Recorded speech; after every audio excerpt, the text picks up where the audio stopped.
We're going to start with the Joao Felix news. Big developments this afternoon, Carve. Tell us.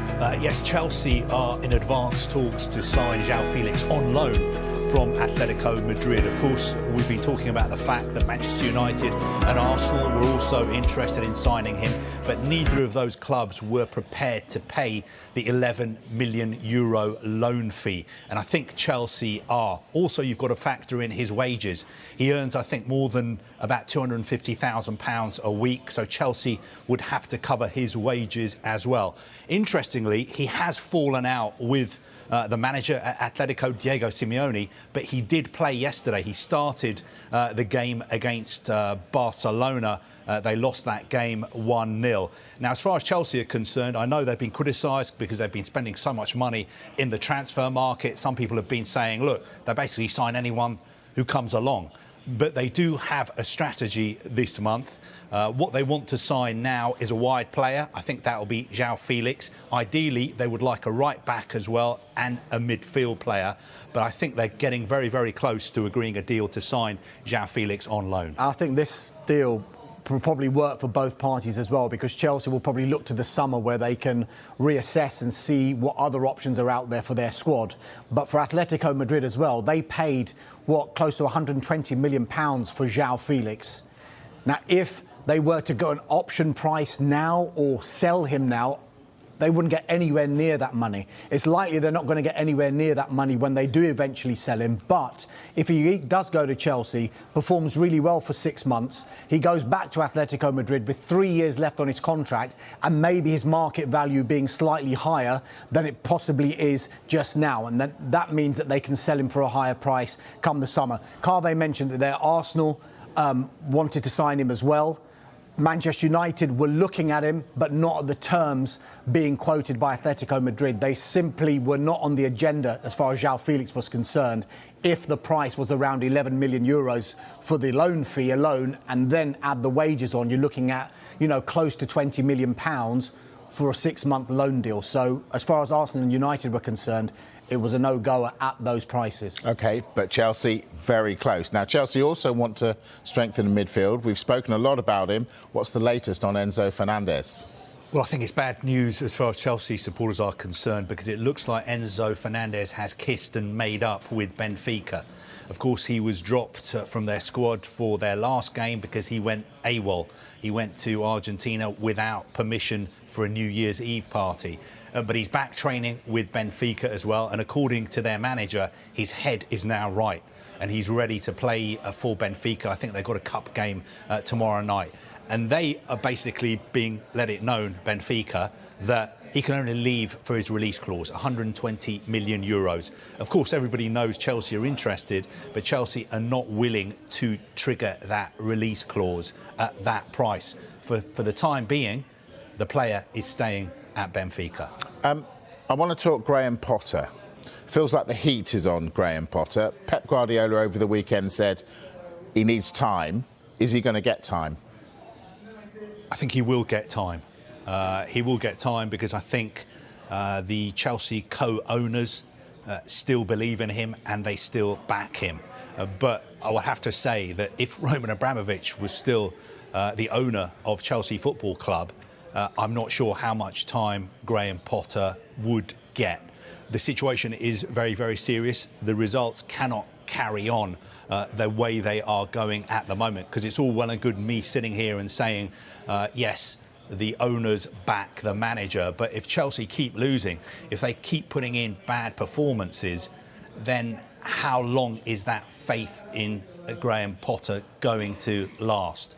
But for the time being, the information we're getting is that they still support their manager. Yeah, I think it's interesting with the Graham Potter situation, though, because if you go back to the summer, Chelsea spent £270 million on new players. Thomas Tuchel was in charge. A week after the transfer window closes, they sack Thomas Tuchel and they bring in Graham Potter. Now, I just wonder how many of the players that were signed in the summer would have been signed had Graham Potter been in charge of Chelsea at the start of the summer. Now, what they have done, Chelsea, they've made the point that Graham Potter is their man. They want Graham Potter to lead them forward. He has built his reputation at Brighton by being a manager who builds organically. He buys players that are quite cheap and they sell them on at a huge profit. Of course, that's not going to be the case at Chelsea because they want the finished article and they want results immediately. But because that was the selling point initially, that he can build a squad, that's the reason why Carve's absolutely right, that he should and probably will be given that time to turn things around at Chelsea, because he hasn't even had a transfer window yet. He's been working with the squad that was put onto him effectively. So now January's arrived, this is his first window, and I'm sure he'll be given the time in the summer as well to really build what he wants Graham Potter's Chelsea to look like. At the moment, short-term results are not looking great, but I think the hierarchy at Chelsea believe the long-term is Graham Potter. When a football club's going to learn? Because when Pep Guardiola came in, people were saying, can't play like that in this country. Look what happened. Mikel Arteta beginning of last season, being rubbished. Look what's happened. Even Sir Alex Ferguson back in the day didn't start well. Surely managers have to be given time to do what they do best. That's a good point. But then you look at Chelsea, the most successful club in the Premier League this century, I think, when it comes to the amount of trophies they've won. And under Roman Abramovich, they change managers regularly. If it wasn't working out, he would make the change. He wouldn't hang around. So I understand sometimes managers do need to be given time. And of course, fantastic example you've given, somebody like Mikel Arteta. He needs time. But at Chelsea, historically, managers have not been given time. And also, bear in mind, I don't think Thomas Tuchel lost his job at Chelsea because of football reasons. I think it was a personality clash with the new owners. That is why he lost his job. And he is still very much admired and respected and loved by a lot of Chelsea supporters. And of course, he's out of work. And people forget what a brilliant job Thomas Tuchel did at Chelsea in extremely difficult circumstances. He had to deal with the coronavirus pandemic. He had to deal with the whole fallout of Roman Abramovich being forced to sell the club. They won the European Cup. They became world champions as well. So I don't think he lost his job for football reasons. And everyone will have noticed yesterday in Manchester, Chelsea supporters were singing his name. And they were singing Roman Abramovich's name as well. So as far as Chelsea supporters are concerned, they need to see improvements on the pitch very, very quickly. Is a Premier League club going to be singing Mykhailo Mudryk's name anytime soon? If Arsenal have their way, then I think so, yes. Arsenal remain in talks with Shakhtar Donetsk. I've been saying this the whole month. It is all about the money now. The gap in valuation exists between what Arsenal are prepared to pay and what Shakhtar want. Shakhtar, we think we want in excess of £85 million. They haven't budged on that. They feel Mudryk is that good that he should be classed in the price range that Man United paid Ajax for Anthony, that Manchester City paid Aston Villa for Jack Grealish. Arsenal, meanwhile, probably thinking, well, hold on, he's a good player, but he's more in the bracket that Liverpool paid PSV Eindhoven for Cody Gakpo. So those are the two starting points for each club.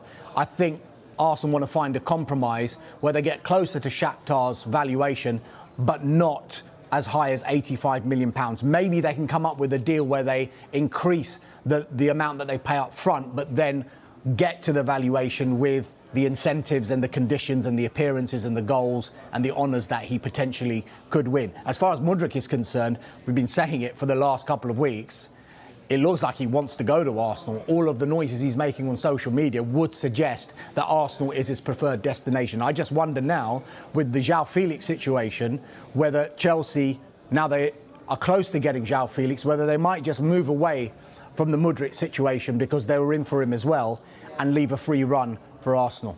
We will see.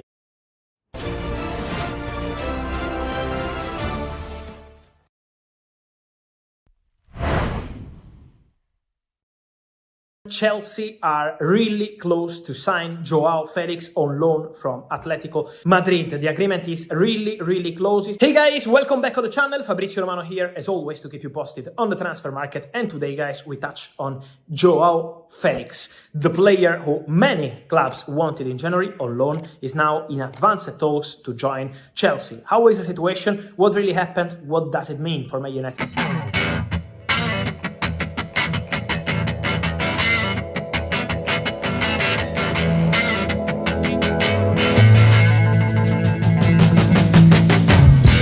are really close to sign Joao Felix on loan from Atletico Madrid. The agreement is really close. It's not so surprising move because Chelsea had conversations with Jorge Mendes a few weeks ago. They spoke about Joao Felix, then they decided to focus on different positions, on Enzo Fernandez, but the deal was not that easy with Benfica. And so what happened? They decided, after the many injuries they had, Raheem Sterling, Pulisic and many others, they have really an incredible team of injured players in this moment, but also bad results is a terrible moment for Chelsea. So to help Graham Potter and to bring him some freshness in the attacking positions, to proceed with Joao Felix. Atletico Madrid will win in this situation because they always asked for a very huge fee for Joao Felix. They had conversations with Man United, they had conversations with Arsenal, but these two clubs never wanted to pay more than 15 million euros between taxes, between loan fee, between salary to cover until the end of the season. So a really huge fee for a loan of Joao Felix, but Chelsea decided to proceed. Chelsea said yes to all the conditions, so they will pay a loan fee for Joao Felix, they will cover his salary until the end of the season, and also they will pay the taxes of the deal. So everything is almost close to be agreed between Chelsea and Atletico Madrid. They still need to clarify some final points, and then the deal can become a here we go for Joao Felix to Chelsea. So they are in very advanced talks now. Also on player side, he's open to joining Chelsea. He's prepared to say yes. He already had some conversations with the club approaching him. And so what happens now? Chelsea will speak again to Atletico Madrid in the next hours to get the deal done this week. Chelsea want to be really fast. So Joao Felix will be the next one. This is not going to change the Chelsea plan, for example, for players like Marcus Thuram, as we mentioned. He's a center striker and they want him as one of the opportunities for the January transfer window, but depends on Borussia Mönchengladbach and what they will do. For sure, this move will have an impact on Arsenal and Man United market because both clubs were interested, but now Man United are focusing on Weghorst. They are closing on this deal, working on the details of the deal with Burnley and Besiktas, but they have an agreement with the player. The player is pushing to join Man United, so it's now on Man United to reach an agreement with Burnley and with Besiktas, but the conversations are very advanced, so they will go for a completely different kind of player, and also they will not pay that kind of fee for a loan for Joao Felix. Let me clarify one point on Joao Felix. Chelsea at the moment have not discussed any buy option to be included in the deal. Just a loan deal for Joao Felix. So let's see also this point of the conversation, how it will continue in the next hours. And then Arsenal, because Arsenal had some talk, but I always told you, the feeling around Arsenal was they wanted to focus on Mudryk. The priority was and is Mykhailo Mudryk. Is the player they want to sign. They keep in contact with Shakhtar Donetsk. So for Arsenal, the main focus is Mudryk. They had conversations with Joao Felix, but they didn't want to spend around 15 or 16 million euros plus taxes for the Joao Felix loan deal. So the focus is on Mykhailo Mudryk. Let's see how the conversations with Shakhtar will continue. We know the player wants the Arsenal move, but now the news is for Chelsea. Breaking news, because Joao Felix is really close to joining the club. And so guys, let me know your thoughts about Joao Felix. I wait for your opinion on this move for Chelsea, which is really close. How do you rate this potential move? What does it mean in your opinion for Man United and Arsenal? I wait for your comments. Here as always, like this video, turn on the notification bell. As always, subscribe to the channel. See you soon with fun. Ciao!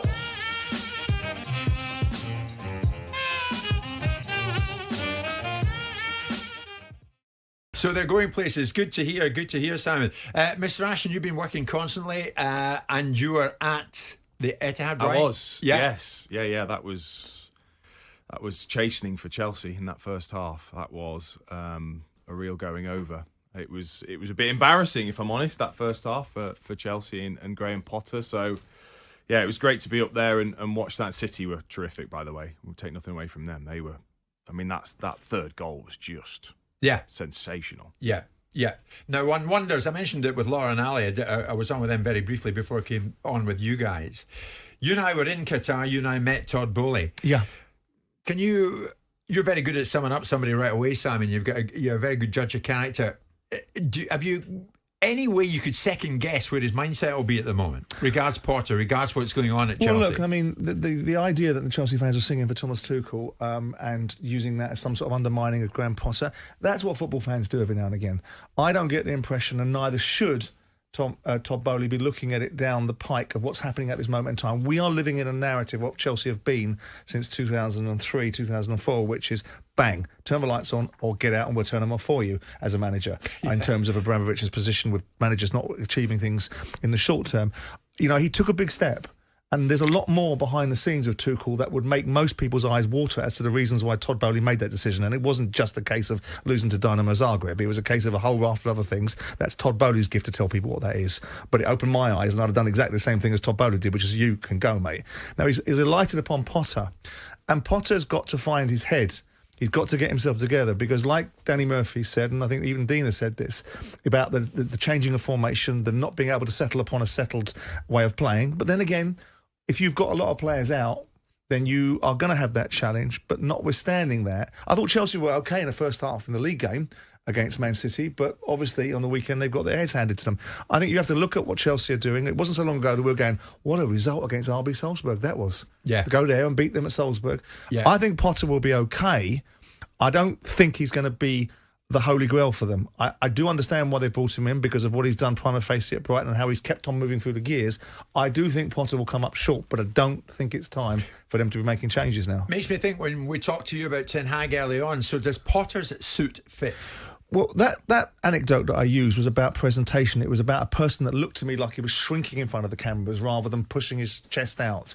And, and we can make fun of that analogy. But the same thing with Potter. There is language that Potter's using which isn't the language of an elite manager at times. That does look like he's a little bit caught in the headlights. But I think he's got the character. I think he's shown that he's got the character. Now, I know it's a vast step to go from Östersund to Swansea to Brighton and then into Chelsea.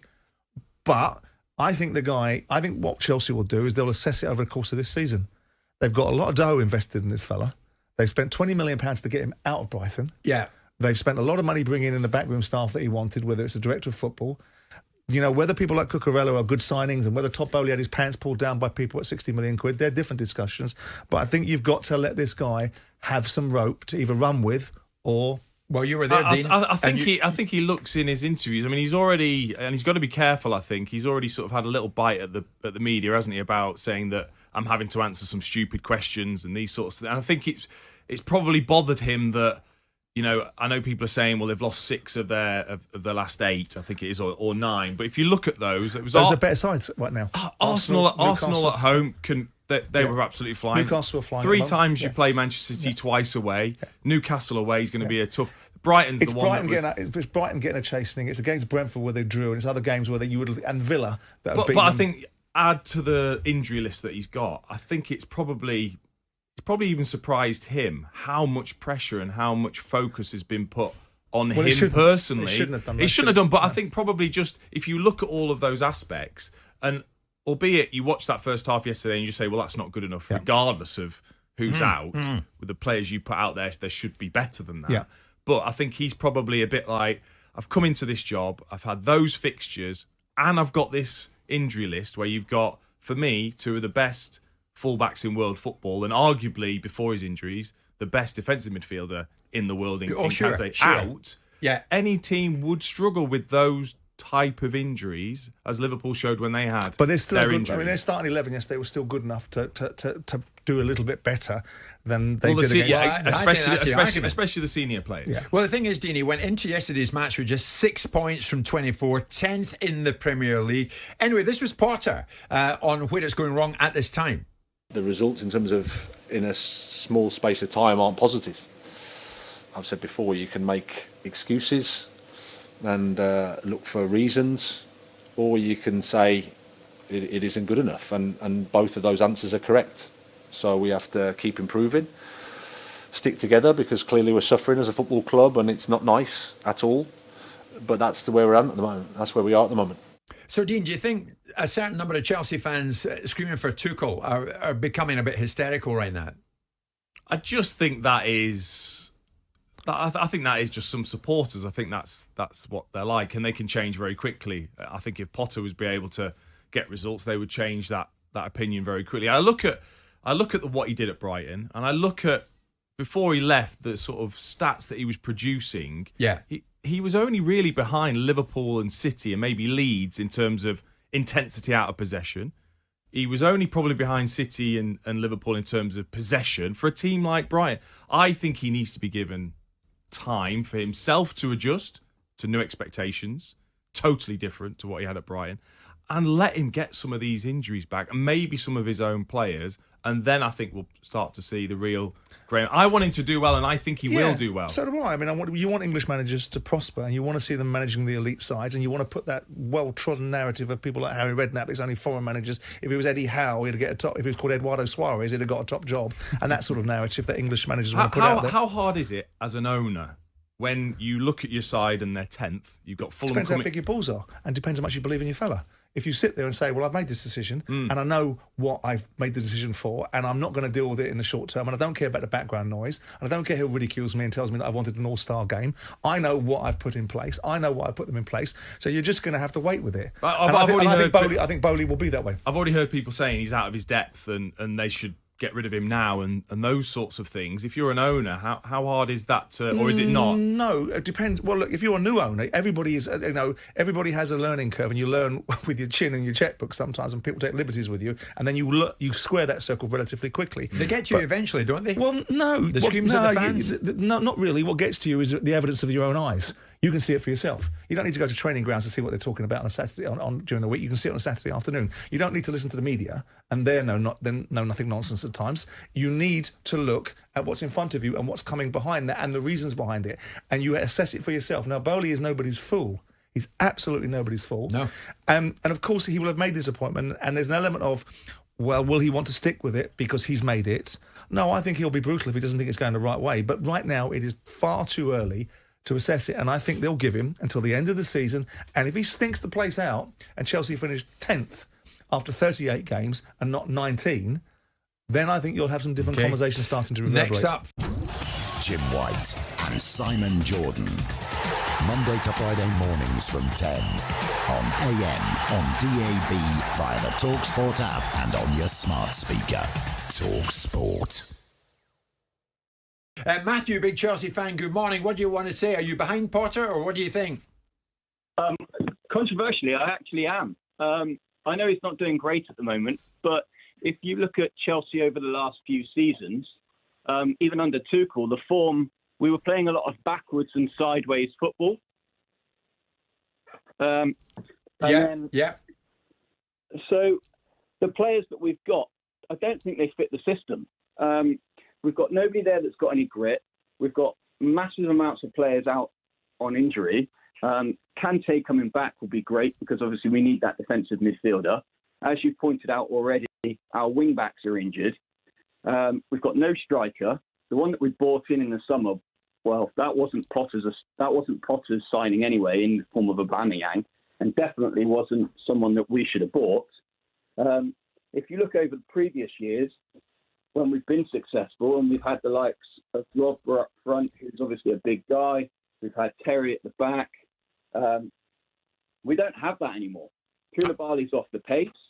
And you say it lies with the players more than anything else, Matthew. I mean, I'm looking at the messages that are coming on while you're speaking. There's one, no name in it. Potter's a mid-table manager. End of. What do you think? I do think it's probably been too early for him to come in, having been off the bounce of Brighton. But maybe he would have been better off going up to like a top 10 team to begin with. But that doesn't come away from the fact that obviously everybody's backing him. All the managers are backing him, saying what a great guy he is and how good a manager he can be, and that he's been tipped for England manager in the future. I think he should come good, but if you look at the appointments that we've had, Todd Bowley's come in. We've had bad management under Abramovich as well at the end, where contracts weren't extended and then they waited until the last minute, and then he was obviously sanctioned, which I know is not something that they're therefore in control of. But if they had acted earlier, we would have had those contract extensions. I mean, they've lost half a team in terms of players that have gone out. Okay. And then... Okay. All right. Matthew, many points. Listen, we digest them. Thank you for that. Jason, Chelsea fan, what's your take on it? Yeah, I agree with what Dean was saying and also with what Simon was saying, where Dean was referring to Chilwell being missed, James being missed, Kante. I'm not blaming it all on injuries because all teams do go through it. But if you look at the amount of injuries that they've got and don't get me wrong, Liverpool have got good squads, so have Man City. But if you was to take away half of their team, would they be second in the league? I don't think they would be second. I think Potter will come good, and at the end of the day, you've just got to back him, because when he was at Brighton, he didn't chop and change his formation as much as what he has done, and I doubt whether or not he will do when he gets those players back and fit. So, you know, with the certainly a section of Chelsea fans yesterday, Jason, who were calling for Tuchel to get back. To be honest with you, like I said, your colleague who I spoke to, I was a big Tuchel fan, still am. However, as I think Simon alluded to, like a lot of us, we go on what we see on a Saturday and a Wednesday, so I don't know what problems he was causing behind the scenes at the club. And, you know, if you have a problem, you try and get rid of it. So if it was purely on a football thing, I would have Tuchel back. That's nothing against Potter. That's just for the fact that I am a Tuchel fan with his managerial style. However, we weren't exactly playing great before he went anyway. So I think they just need to realise that we support the club. We don't support just the manager.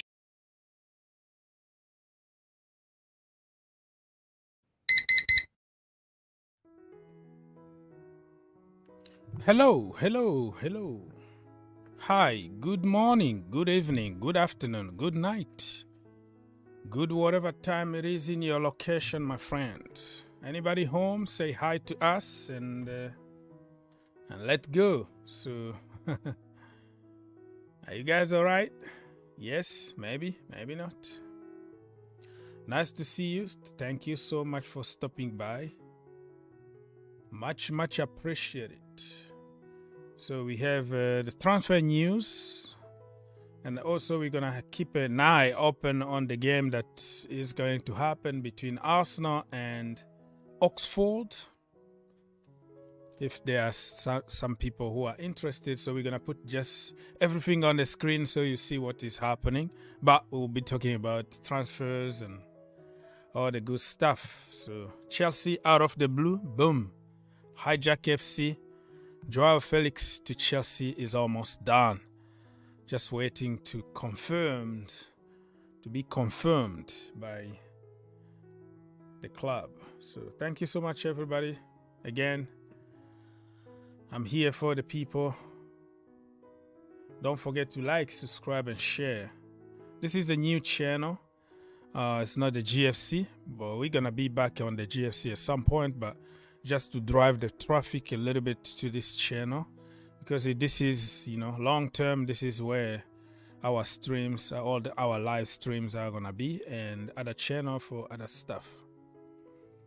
I hope you understand. Thank you again for your support, right? So feel free to join us. It's free of charge. The link is there. On top of the chat somewhere. Let me put it on the screen, because to be honest, I'm here for the people, right? Otherwise, I was just going to make a video and leave. But when I'm here live, it's just because I want my people to talk without paying money or anything. Just feel free to express yourself and tell us what you think about Chelsea meltdown and craziness and your team. How about Manchester United missing out on Joao Felix again after Cody Gakpo? Now they lost this guy. Chelsea, also Arsenal were linked with Felix, right? Probably was a strategic move just to get who? Mudryk. So now I think they have the free pass to go and complete Mudryk's deal, because I don't think Chelsea are going to force anymore for Mudryk. But also, this guy here, Felix, is just for 6-month loan, and we don't know what could happen. So just keep an open mind. Nothing is done yet. And anything can still happen. It's football, so it is what it is, my people. So again, I'm here for the people. Let me just remind my people. You are my people. So if you feel like coming here, talking to us, feel free to do so.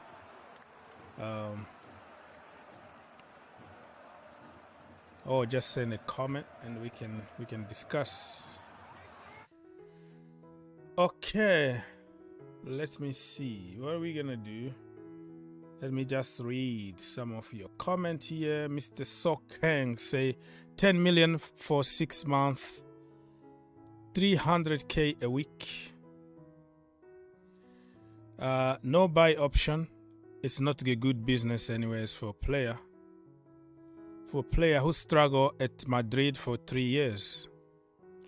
Well, good point. That is a good point. I respect your opinion, but I think part of the reasons why he struggled at Atleti is that the system is not allowing him to play. Just like many Chelsea fans forget that for almost 2-3 years, many players, especially attacking players, were complaining about the system at Chelsea.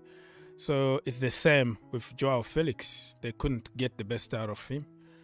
And I'm going to be positive and give him a chance, you know.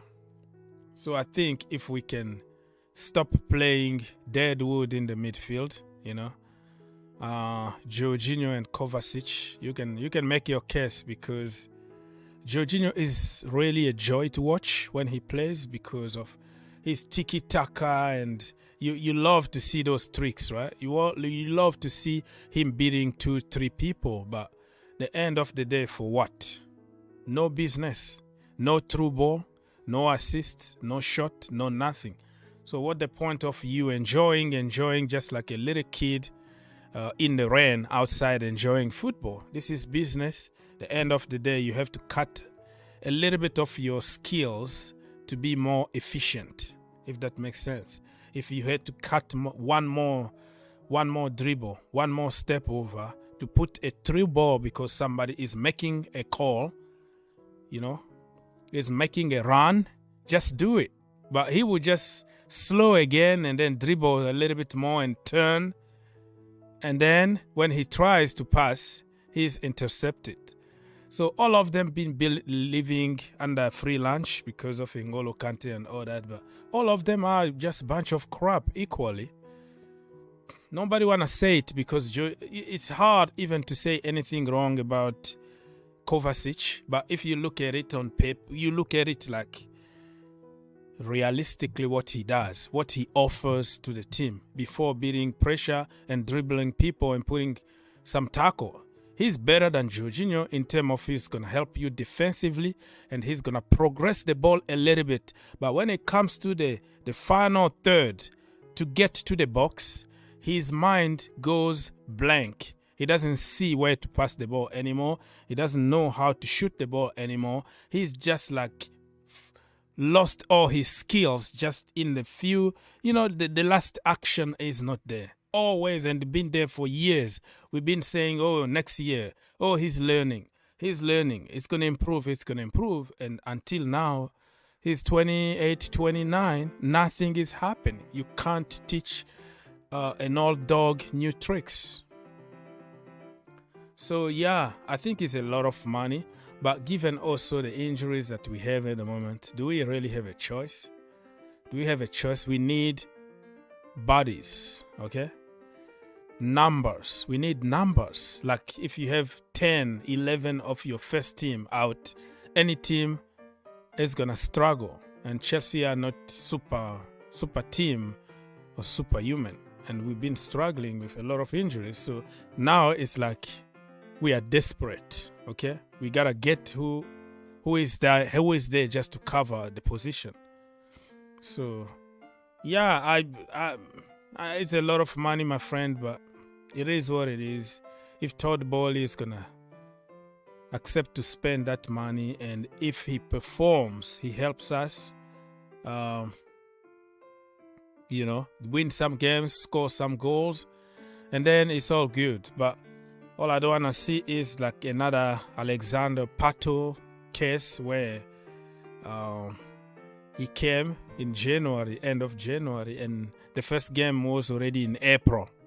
You know, he played in April, scored, I think, a penalty against Aston Villa back then. And then gone. 6-month loan. We didn't sign him permanently.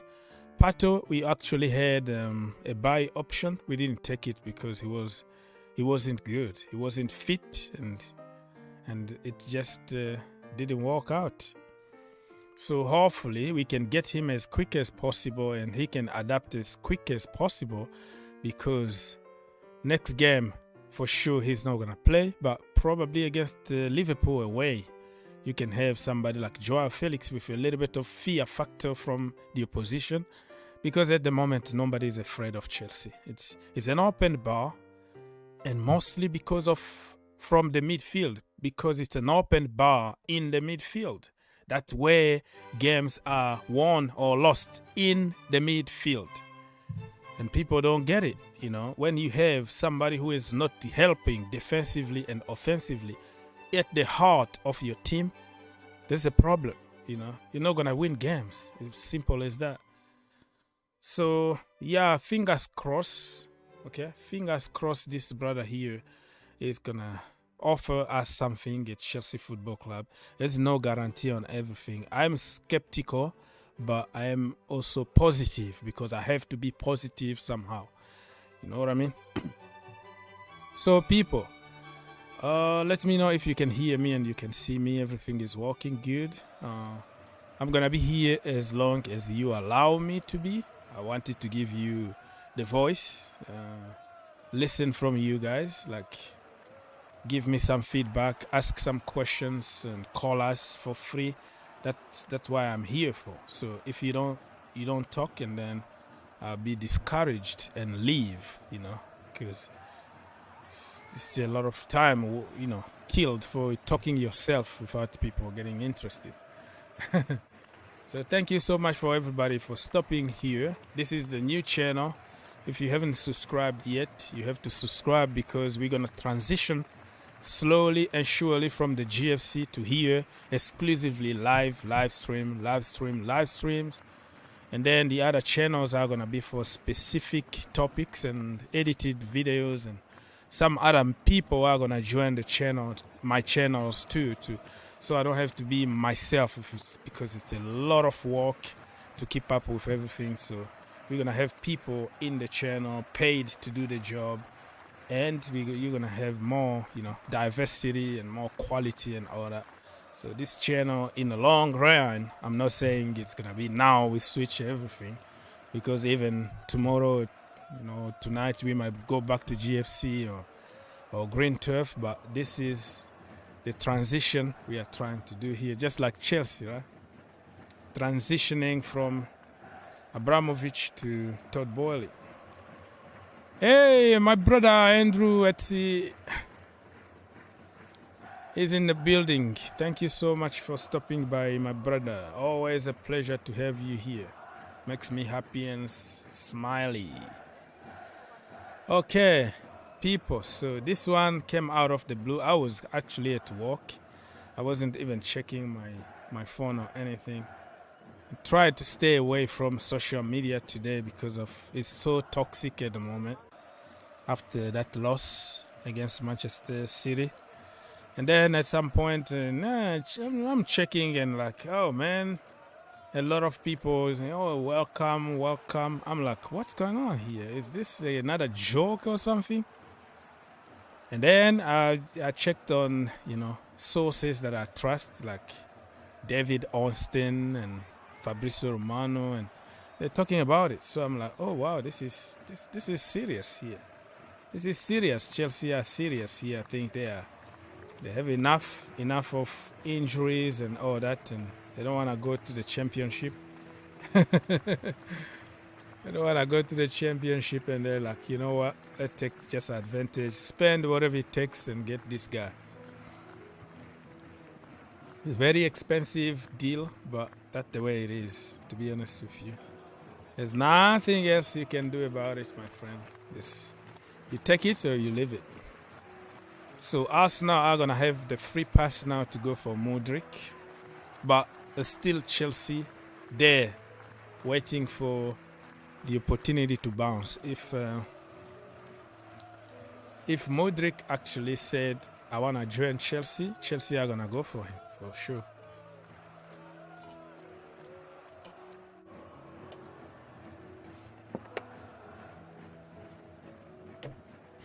Okay.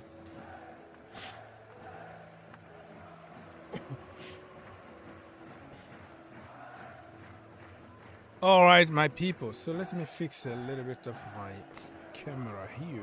Bam. Camera properties. Configuration. Bam. Bam. Bam. Bam.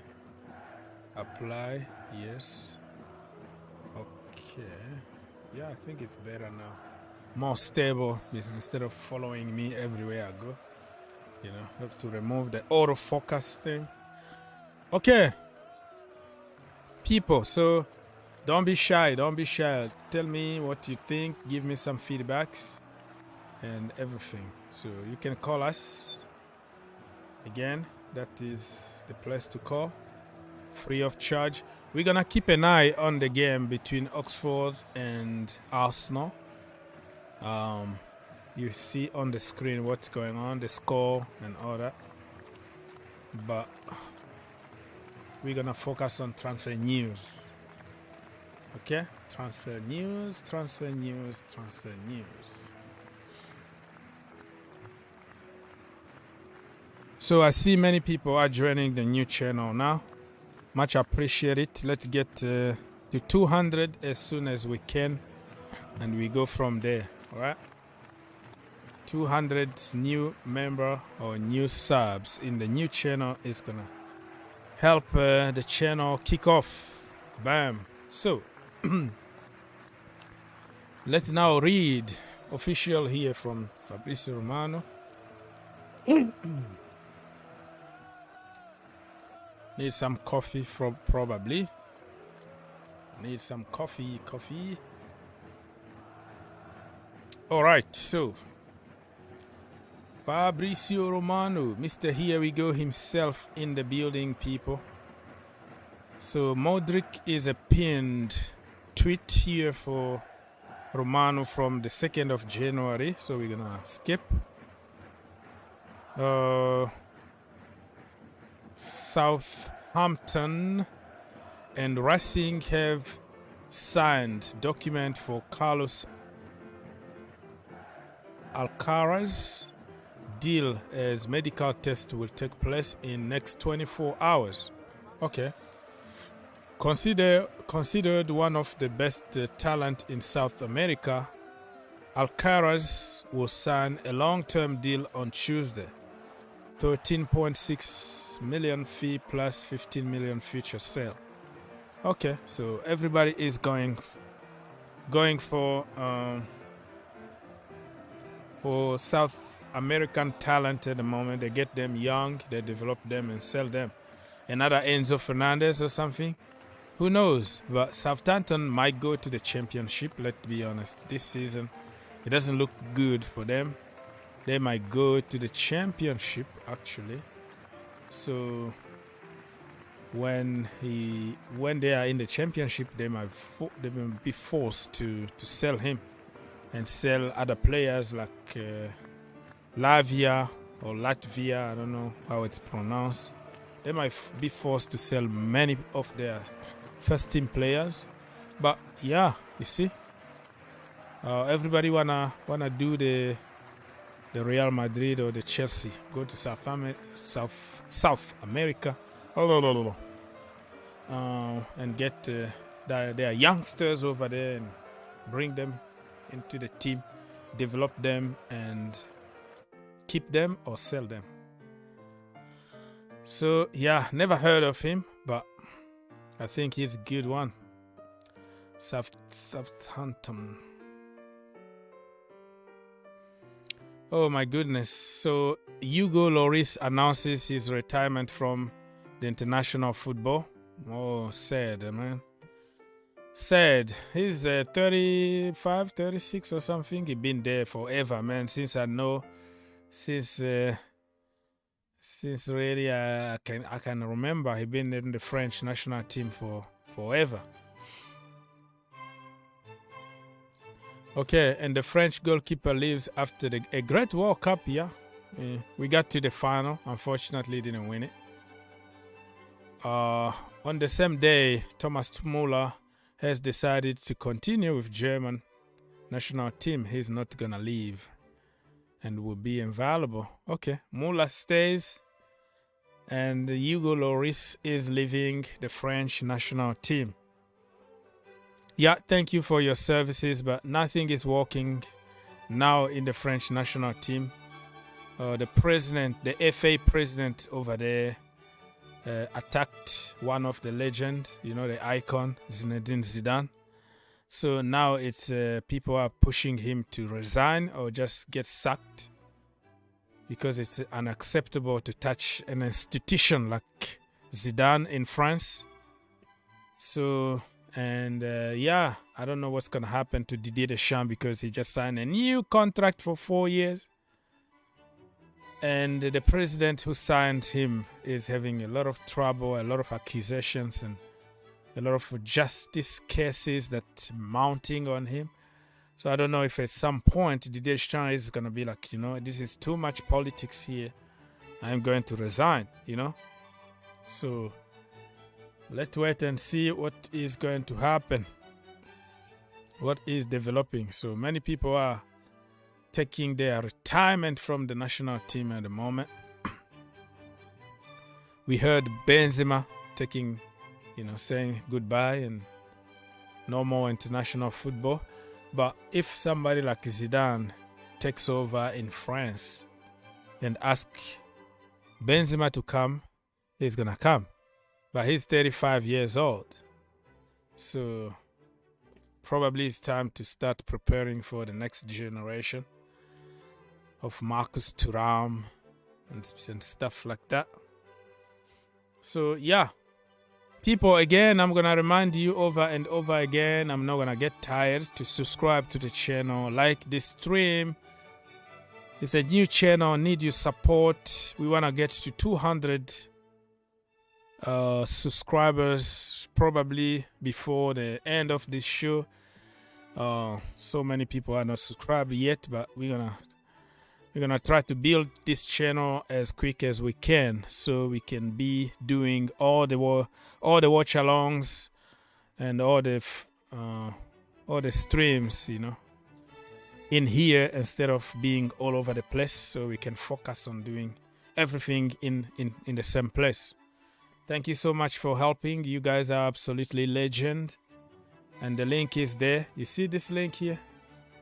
This thing here. If you click, you have the access to call here for free. So thank you for your services, Mr. Hugo Lloris. Let's go and read some other breaking news. I'm reading this because nobody is asking questions, so nobody is talking. So I'm going to have to just try to keep up with the show by reading breaking news on social media. All right. Okay. Let's go here. Fabrizio Romano is reporting on Aston Villa now closing in on Alex Moreno deal.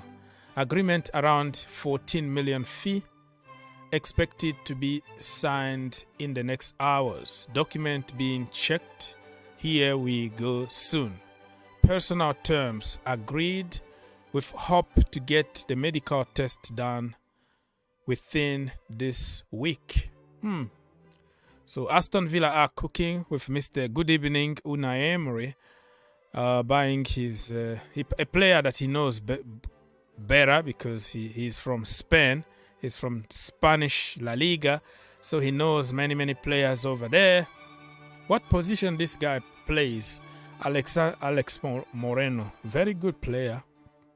Why Chelsea didn't go for him? 14 million only. We are looking for like bodies, numbers. And 14 million is not that much when you have to pay like 11 million loan fee for 6 months only for Joao Felix, you know. So Chelsea need to go for low key. They are well established in their leagues. Like go to the French league, go to the Turkish league, the La Liga or Bundesliga. Go somewhere, find some solid players that can help us in certain positions. You know. Now we need somebody who can compete with Reece James from the right-hand side. You can discover somebody for 10 million, 15 million. It doesn't have to be always spend a lot of money, because there is a misconception in Chelsea community. You know, big money just mean Ebola. Big money is a good player. No, that is fake. How many big money we spent in the last 10 years and all of them are like average, below average, or flops, you know? But when you got a solid player somewhere, low risk, you know, you have nothing to lose, because if you want to sell them, you can sell them. They have the Chelsea logo on them. You're going to always get your money back. But if you get those top names like Lukaku, right, 100 million, it's almost impossible to sell him or for anybody to afford his salary. So you're stuck with a player and you have to lose money. But those low-key profile players, you can't lose anything because they are on low wage, and then also no pressure. They can be sold. You make a profit on them. So I'm all for low-key. Porro is another guy that Chelsea need to consider from Spain. I think Sporting Lisbon. I watched some of his videos. He looks good, but everybody looks very good on YouTube. I've been checking on his statistics. He's good. He can really push Reece James a little bit to the edge. Juranovic also from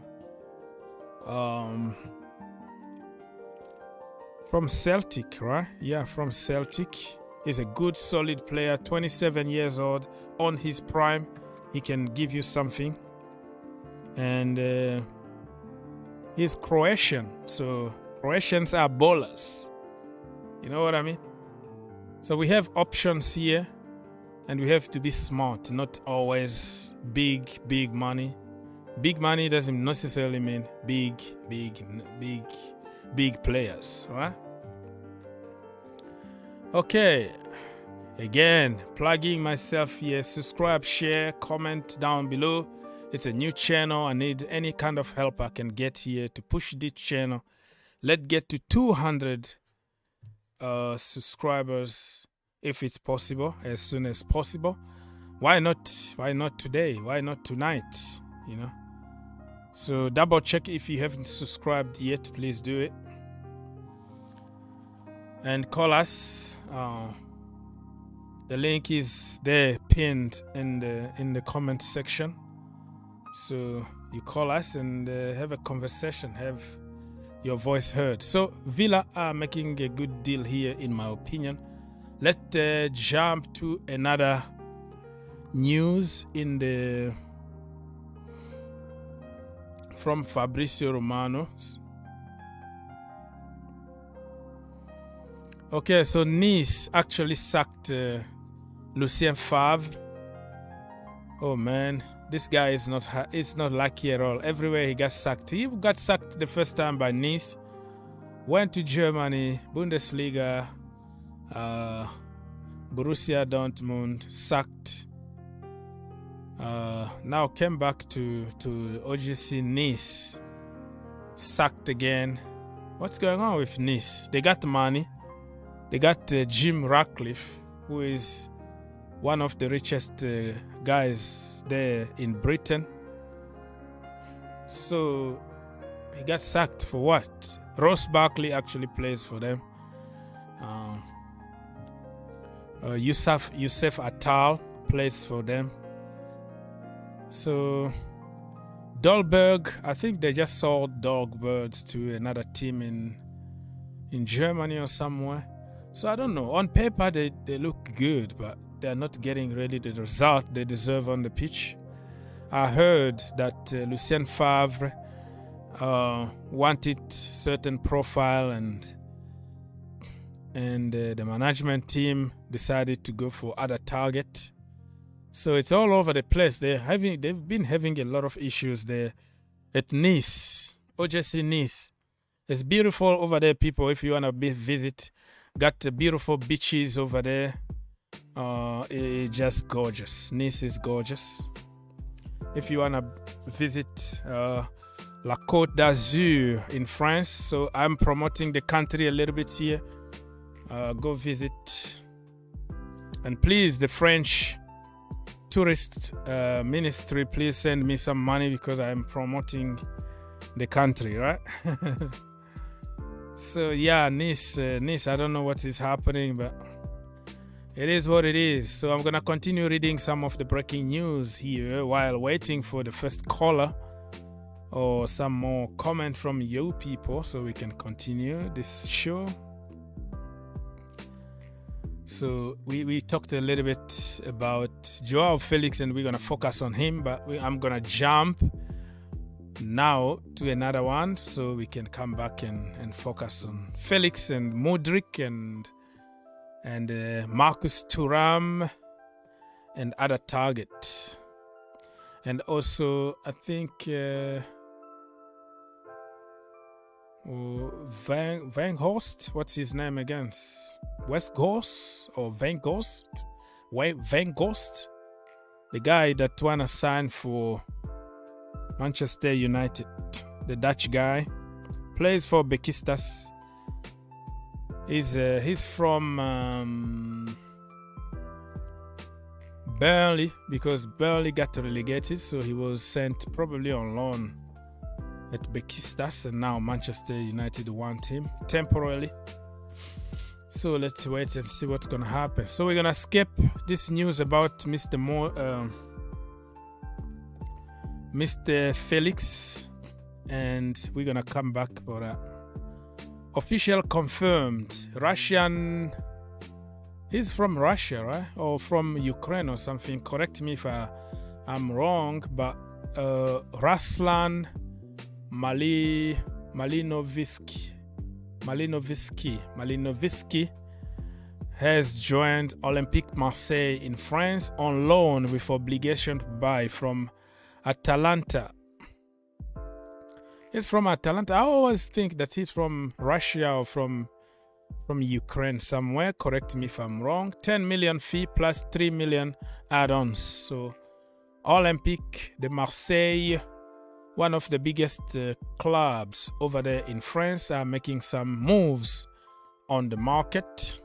The only French team with the Champions League trophy, à jamais le premier, which means we will be always the first. You know, like in the history, it's gonna be us and the rest, kind of, if you wanna translate it. So even if PSG win it today, we were the first. We've been there before you. So it's kind of banter going on over there between PSG and Olympique de Marseille. No super chat available in this channel yet, my friend. Listen, bro, you've been giving a lot of money. Probably is a good thing that you save a little bit right now, today, because you need like 1,000 subs to be able to activate the super chat. But listen, you always there for me, bro. I don't want you to feel like you have to, because this is your own house, you know. This is your own channel. So anytime when we go back to GFC or the Green Turf, or you wanna send a super thanks, there is always a click there that you can send money even out of the stream, and there is there are some options there that will say super thanks, and you click on it on any of my channels. You can send me money at any time. But hey, this is your house, bro. I don't want you to feel like you have to give anything, because this is your own house, you know. You always help the channel. Much appreciated, my friend. Thank you so much. My friend and my brother Andrew is in the building. And I'm not, in this channel, no money, because it's still a small channel. So you need 1,000 subscribers in order to activate the super chat. So probably if we push a little bit this week, we might get to 1,000 subscribers in this channel, because we are so many of us, over than 100,000 in one channel, 38,000 in the other one. But it's getting difficult really to tell people to subscribe, because they don't do it anymore. So let's wait and see what's gonna happen.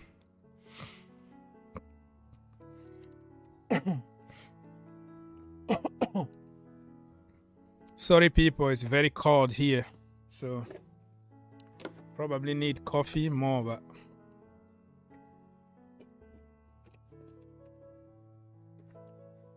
so subscribe people, subscribe. Let's get to 1,000 subs so I can start getting some money for coffee and McDonald's and KFC. How about that? Always here to help you, my brother. Appreciate everything you do. Thank you so much, my brother. Much appreciate. Just you being there and giving me a like and a sub is already a huge contribution, my brother. It's a huge. People just don't realize, because without you guys, I'm not gonna be here. Let's be honest, right? Let's be honest. Without people, you are nobody. So the channel is always for the people. That's why the phone is always there for the people to call. No money asked, no nothing. Mr. Kamaho, Fashion Life. Good evening, brothers. Good to be here. Good to see you. Good to see you. This guy loves fashion. Loves to dress well. Okay, so we are done here with this Fabrizio Romano breaking news for Marseille. I've been in Marseille, by the way. Lived there for more than 2 years. It's hot, and it's a lot of sun over there. Diego Dalot. Let's read another comment here. Diego Dalot confirms talks with Manchester United over a new deal. We are talking, negotiating. We are seeing how much parties will benefit. He tells, It's not a secret that I'm happy to be here. I love Manchester United. So, okay. So Diego Dalot is negotiating a new contract with Manchester United. I heard that what team again? Real Madrid actually wanted him on free, and unfortunately, United activated one more year option, so he's tied there for one year and 6 months. So you're not gonna get him on free anymore. Anything can still happen, because if he doesn't want to sign a contract, and next summer it's gonna be only 1 year left on his contract, and United might be forced to sell him and buy somebody else. So let's wait and see what's gonna happen with this brother here, Diego Dalot. I mean, he started really very slow at Manchester United under Mourinho. Mourinho actually said that he was going to be the best in the world in that position. I don't think he's gonna be near Reece James, of course, but James is destroyed by injuries. But yeah, he's very good in a good level. I know at some point many Manchester United fans didn't want to even see him in the team. They were calling him names and said that he's not good enough for United and all that. But he's improving. That's why sometimes in this world of football, you have to give people a chance to develop. Sometimes it's just not going to happen the first or second year, and depend on many factors, to develop a player, depending on the manager, depending on the systems, depending on the positions, depending also on the people around you. So it's not that black or white. Everything need to be perfect, But you know, everything looks very perfect online because we play FIFA. So you are inside the house, and everything looks perfect, right? Inside the house and all that. So you have to give players a little bit of chance, you know, a little bit of time. If you look at Marcus Rashford, you know, many fans wanted him out. Like, he's done. He hit his ceilings already. He's not going to develop anymore. He's not a youngster anymore. He's not going to do it. But look at him today. New manager, new system. The boy is happy, playing from his natural position. He's balling. He's one of the best in the Premier League right now as we speak. So if we listen to all the online experts that wanted him out immediately, probably they were going to be wasting a very, very good player. You know what I mean? So sometimes we fans, we have to be very patient toward players. Anyways, slowly and surely we are moving. The game between Oxford and Arsenal is going to start in about 20 minutes. I don't know if I'm going to be there for the entire game, depending on my people here, depending on the interaction that I'm getting from people. So I can stay here for a long time, or I can be here for a short time, depending on the questions, the calls, and everything, you know. So I'll be here talking as long as you're here for me. I'll be there for you. All right. I'll be there for you. Remember the song? Remember the song. Okay, so for people who don't know, we have some other channels that we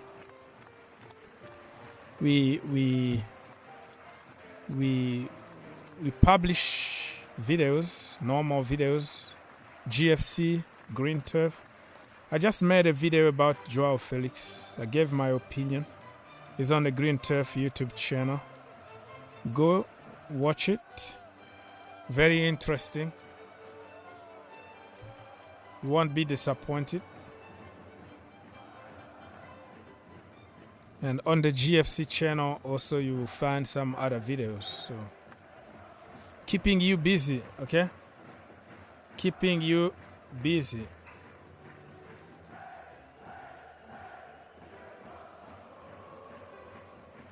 All right, so reading some of the comments here from social media also.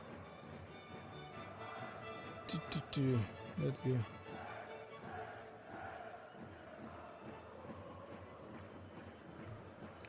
All right, people, so let me double check here. I'm all over the place at the moment, trying to find some news for you guys. And feel free to call and have a conversation with us.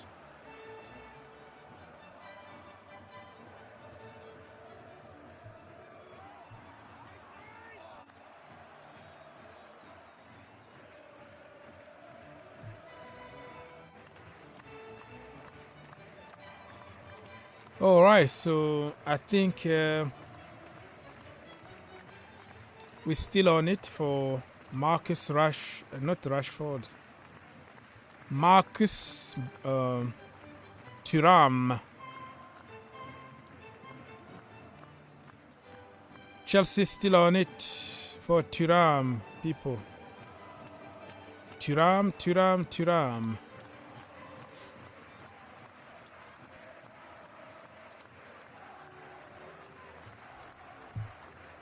Marcus Thuram to Chelsea Football Club. We are cooking. Joao Felix is here. We go almost. We're going to talk about him.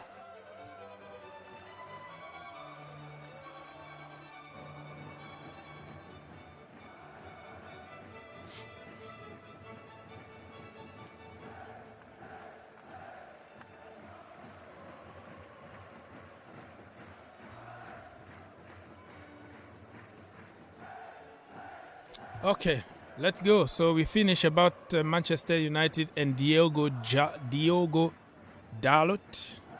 Now we are going for something else very quickly.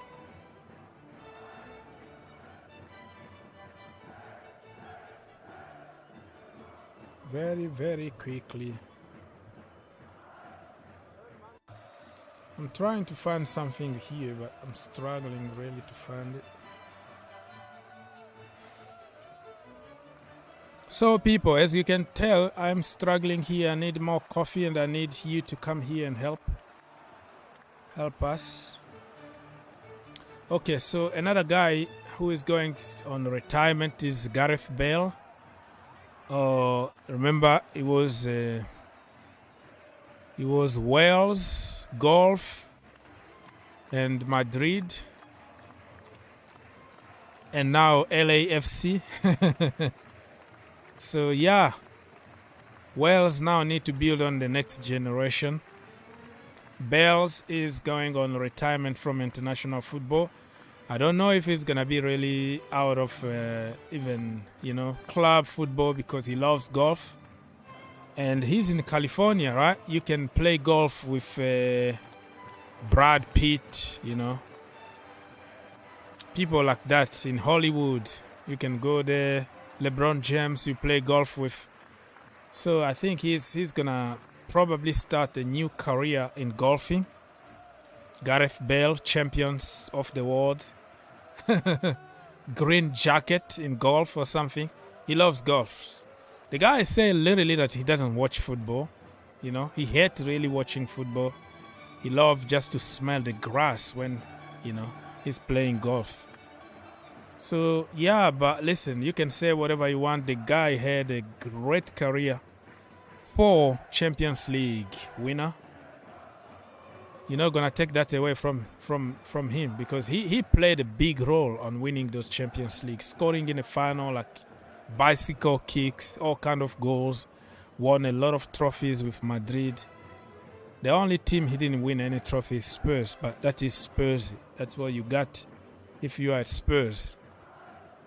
And that's why this guy, Harry Kane, is wasting his time at Spurs because he's not going to win anything. So, yeah, Wales now need to find a replacement for Gareth Bale. And it is what it is. Very successful career all around. And you have to respect his desire of joining a golf club in California over there. All right, people. So we have many people watching right now. If you can help your brother get more likes, the more you like, the more people are going to join us. Let's get to 25 likes. How about that? Okay. 25 likes. And the goal is to get to 200 new subs in this channel. I'm pushing a little bit. Please help your channel grow. This is not my channel, it's your channel. It's the people's channel, right? So we got to 200 new subs and 25 likes. It's going to be amazing. Amazing, amazing.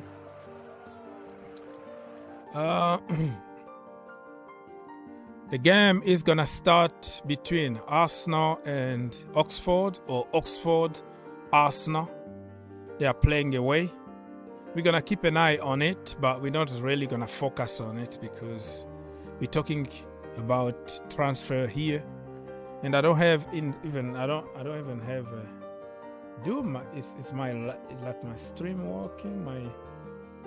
I don't know. Let me double check.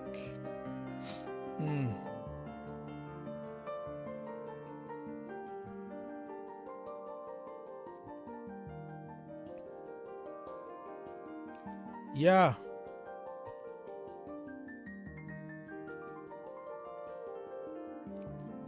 So that's the way it is at the moment, my friend.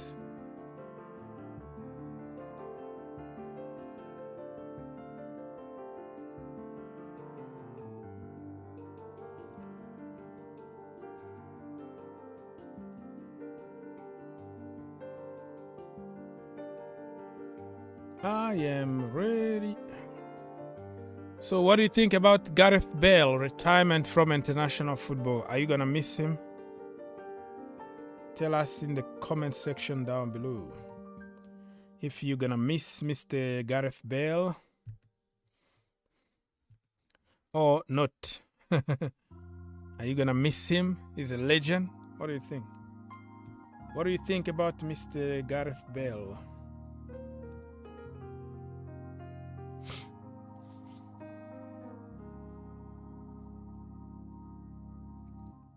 Okay. Now we continue because I don't have any comment from you or I don't have any call, so let's go. So Chelsea still actually have some interest about this midfielder, but there is no way to go around. Enzo Fernandez, you pay the money or he's not coming to your club, period. That is what is happening. So if Chelsea wanna sign him, 120 million cash, no payment option, bring a case full of money. So if you pay that kind of money one time, the financial fair play people are gonna be knocking on your door and asking you some serious questions. So people need to understand what position Chelsea are in if they have to spend that kind of money on a 21 years old that nobody heard of before the World Cup. Of course, people will say that they know him. They knew him since when he was a baby. We all know how that works. Everybody knows somebody when we are linked with. So, if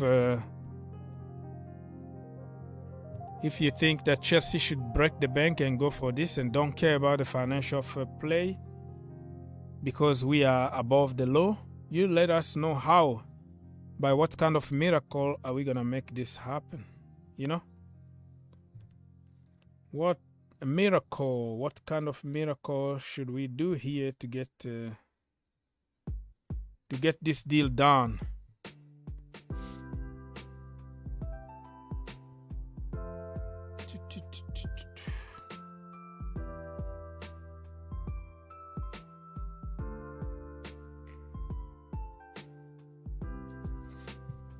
All right. So Benfica coach Mr. Rogers say that Enzo Fernandez story is closed. There's nothing left. He is our player. He is in a good position. Enzo is happy, training well. He's part of the team. He's a key player. That's all. So that is a very clear message to Chelsea Football Club, telling them hands off. Hands off, hands off right now. Yeah. It's not gonna happen, my friends.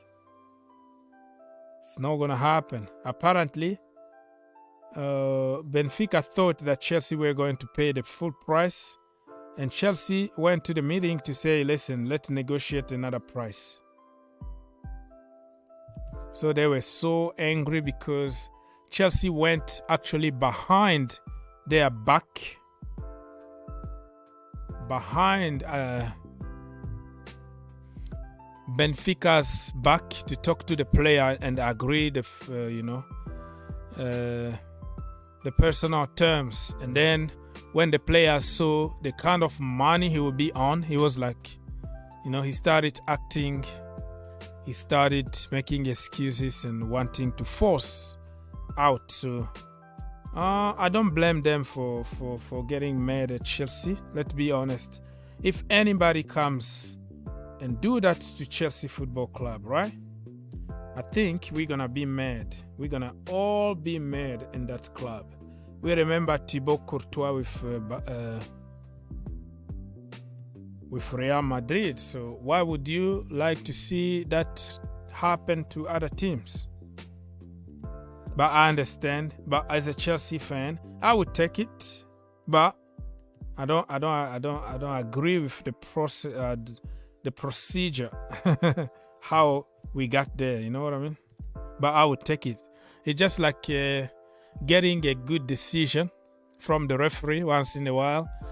Like, you know, it was a handball, but it wasn't given. It's in your favor. So you're like, I'm going to take it. I know it's bad. I know it's, you know, the goal, you know, needed to be cancelled. It shouldn't stand, but you give me, I would take it. Knowing that it's not cool. So that is the problem we have right now, my people.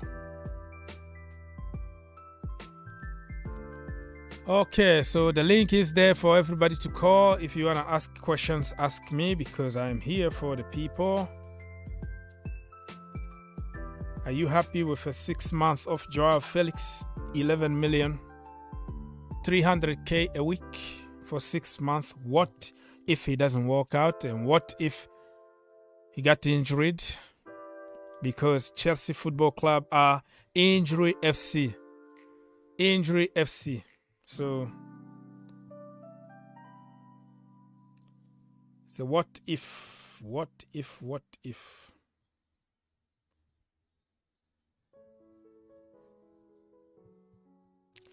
Very good question. Let me go and check if I have any question from people here.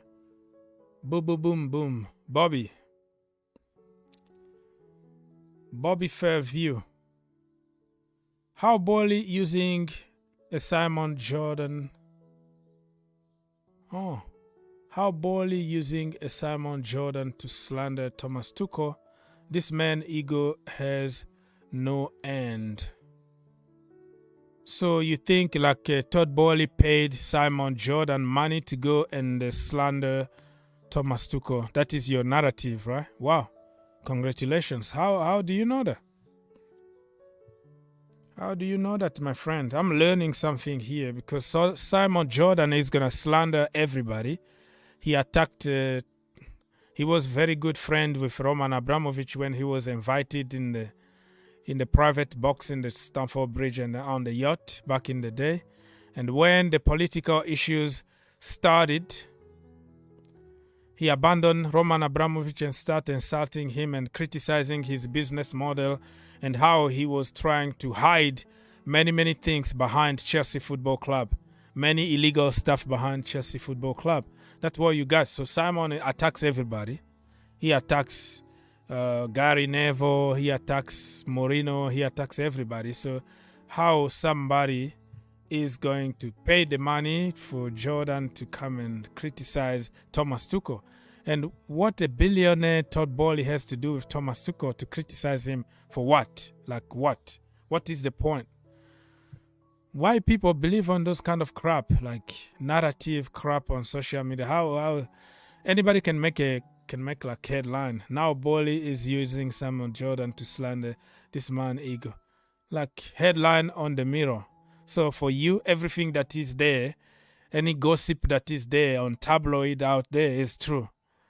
If everything in the newspaper was true and then Chelsea were going to sign 1,000 players by now, or everything that you hear is true. I don't know why people just copy-paste what is happening like in those tabloids. They are looking for headlines. If you associate now Todd Bowley, you put Thomas Tuchel, you put Roman Abramovich, old regime, new regime, you put also Graham Potter in the discussion, it's going to work because that's what people want to hear. So people are making kind of fake news out there to sell newspaper and put food on their table. And people just buy into every single kind of report out there that they hear. I don't know. Right now, people hate Graham Potter, like he need to go now. So if you make a news like, oh, it was a meeting last night at Cobham between Todd Bowley and the management team, and the consideration are made to sack Todd Bowley, to sack Graham Potter, and Zinedine Zidane and Enrique being considered, and also part of the team are considering to recall Thomas Tuchel. It's gonna work because that's what freaking people wanna hear. It's just a freaking lie. People wanna hear that. You're gonna have 1,000 likes. You're gonna have people love you because all we wanna hear now is Todd Boehly out, Thomas Tuchel back, Enrique back, Zidane, sack this guy. That's what people wanna hear. It's just a mind game. Why people don't use common sense? Oh man. It's very easy to be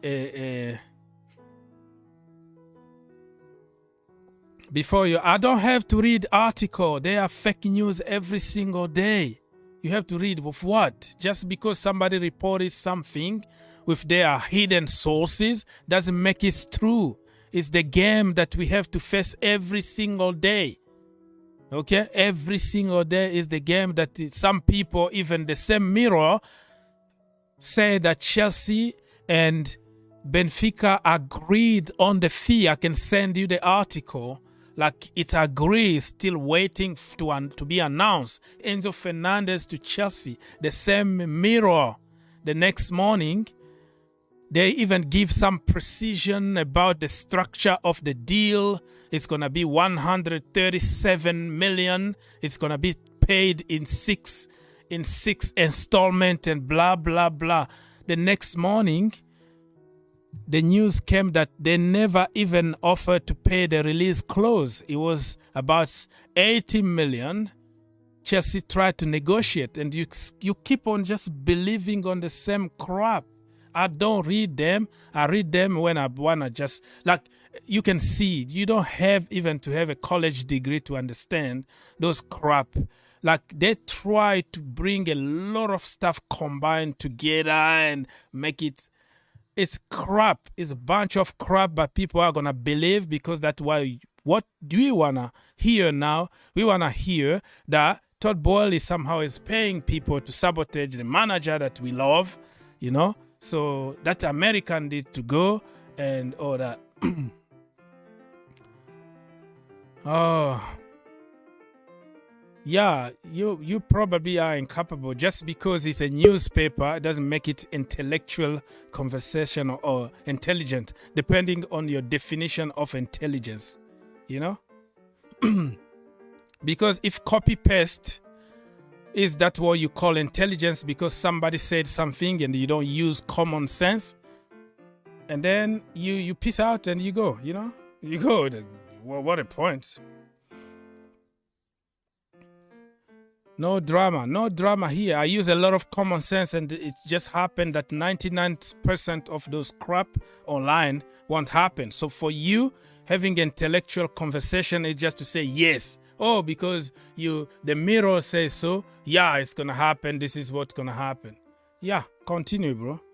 Continue. In my world, I use simple common sense. They just reported 2 days ago that Chelsea agreed 137 million and 6 installment and blah, blah, blah. The next morning, Chelsea never even offered that money, but you keep on saying, go read. Read what? That's what people do to keep business going, and any kind of crap you can bring because that's what people want to hear, and that's what people will love you. Like now, if I accepted and I started like Todd Boehly campaign here, you were going to love me. Yeah, because that's what you want to hear. You want somebody to agree with those crap. Todd Boehly don't have time to pay people in order to sabotage Thomas Tuchel. He can make an interview himself. He said exactly why he sacked Thomas Tuchel. You take it or you leave it, because that is his money. He just spent his money. It's his club. He does whatever he wants. That is clear. All right, people. The game between Arsenal and Oxford already started. If you are interested, and you're gonna see everything on the screen. Yeah, this is social media, man. The world that we are living is just full of crap. Like, you can sell all the youngsters, all the naive kid online, whatever crap they want to hear, you can sell them. Oh man, I don't know what's going on. This is how the world is dying, because it's copy paste. It's just like somebody said it because he has a lot of followers. He's become a source. Come on, man. Come on. Oh man. Oh man. Oh man.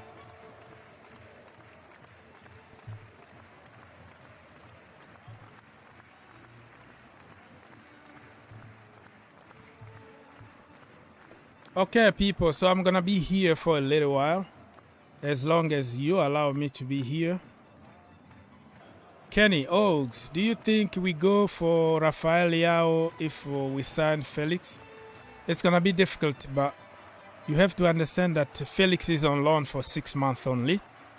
I like Leao in a personal level. If I have to choose one, I will go for Leao.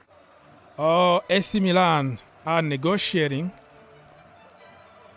a new deal with Rafael Leao. So if he signs a new deal, it's going to be very difficult for Chelsea to get him. Unless if there is a release clause again that will allow Chelsea to go and activate the release clause and get him. So I don't really know what could happen here. Yeah, but Rafael Leao, it's going to be almost impossible to get him in January. But summer, if he doesn't sign a new contract, we have a chance. Fingers crossed, I'm praying that we sign that brother, man. I like the guy, even though everybody that I've been promoting, I've been pushing people to get signed, they come to Chelsea, they never did anything. Look at Werner. Remember in the same channel what I was telling you, that Werner is the next coming. He's good, he's such and such, and all of a sudden, he didn't do anything. Kai Havertz, the same.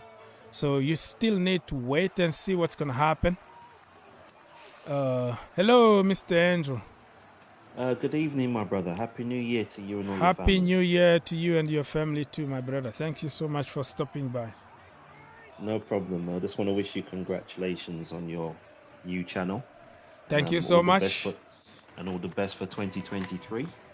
Thank you so much. Yeah, man, I need all the help I can in this channel. There are certain things that very difficult to explain, but YouTube algorithm is just crazy. So I wanted to focus like one channel only on streams, on live streams. When you mix all kind of topics the same place, normally it's just killing the channel. So let's see how it goes with this channel. But yeah, in the long term, we're gonna be here only for live streams. How you been, bro? Yeah, not too bad. Just to say that, you know, we appreciate everything you do, and I'm sure whatever channel you go to, all your supporters will be right behind you. So don't worry about that. Thank you so much. Thank you so much for supporting. And you know, there are certain people here that they come just for validation. Like they want you to validate their opinion. We don't have to agree on certain things. We have just to keep it respectful. And some people will come here, oh no, just because the Sun or the Guardian or the Mirror just reported something, it has to be true, and you have just to accept that. And when you try like to, you know, analyze a little bit, like simple ABC common sense, it doesn't fit there. And people just want you just to copy and paste because that's what they want to hear. So I'm not the type of person, you know. That's why I'm like, you know, man, I ain't selling it to anybody just because you want to be popular and you want to tell people what they want to hear. That is just not me, not the way I was educated. Well, I think that's what distinguishes your channel from others, because you know, you welcome diverse opinions. So although, you know, you might disagree, you do it respectfully, and everybody puts their point across, and allows the viewers to, you know, come to their own conclusions, which is it's great. That's what the football about, bro. We have fun. You like red, I like blue. We are the same family. That's it. That's the way it is. But in the Chelsea community, it's so toxic to the point where people would really punch you very hard. Why you support this guy that I hate? I'm true, like, it's true. listen, we don't have to like the same food, you know. I'm in Kentucky. I'm a fried chicken guy. You might not like fried chicken. That is your right. Giving an example here. So people they're just looking for validation in today's society. Why do we have to always validate? And the most of the news that we see there, like 99% of them are just like fake, because people want to make headlines.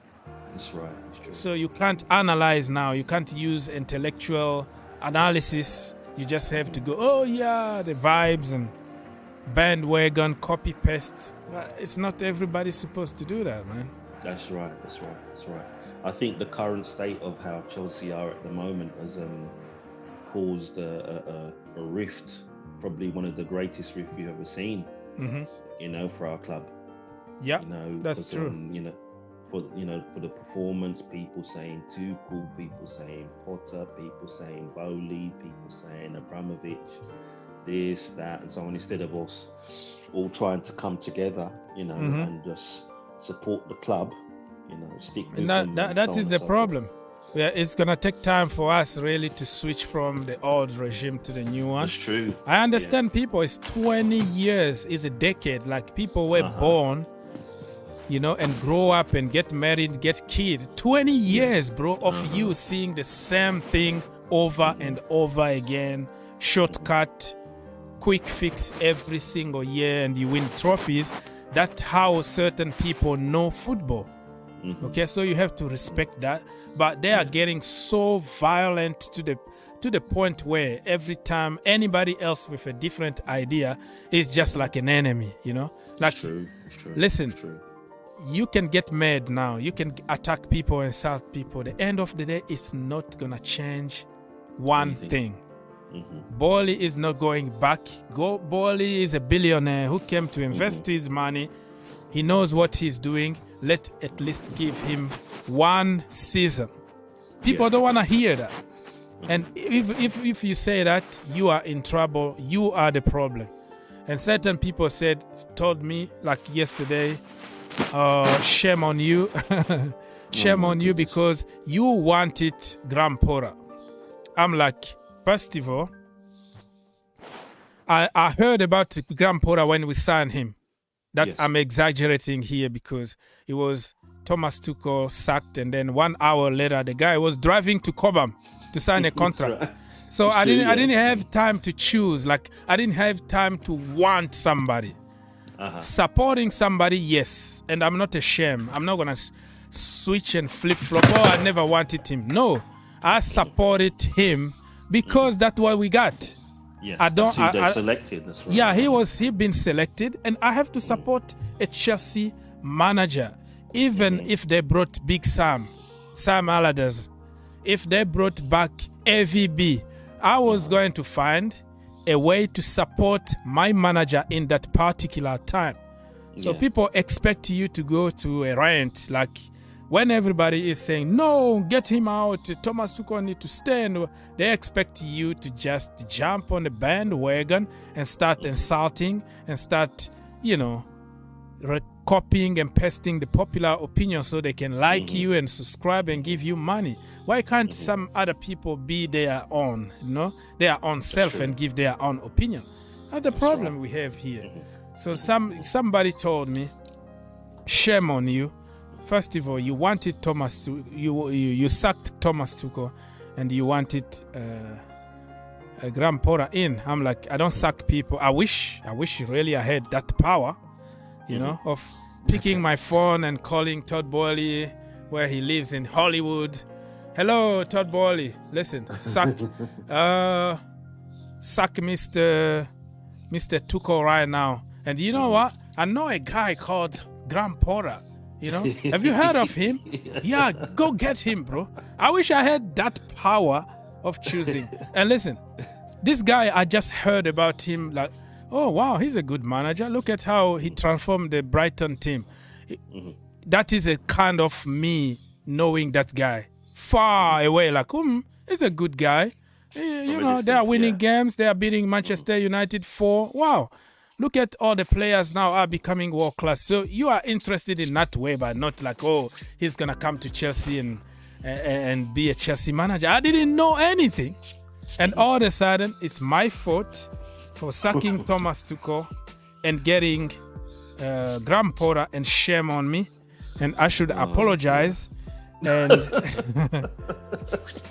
and sign Thomas Tuchel back. I'm like, I wish I had that power, man.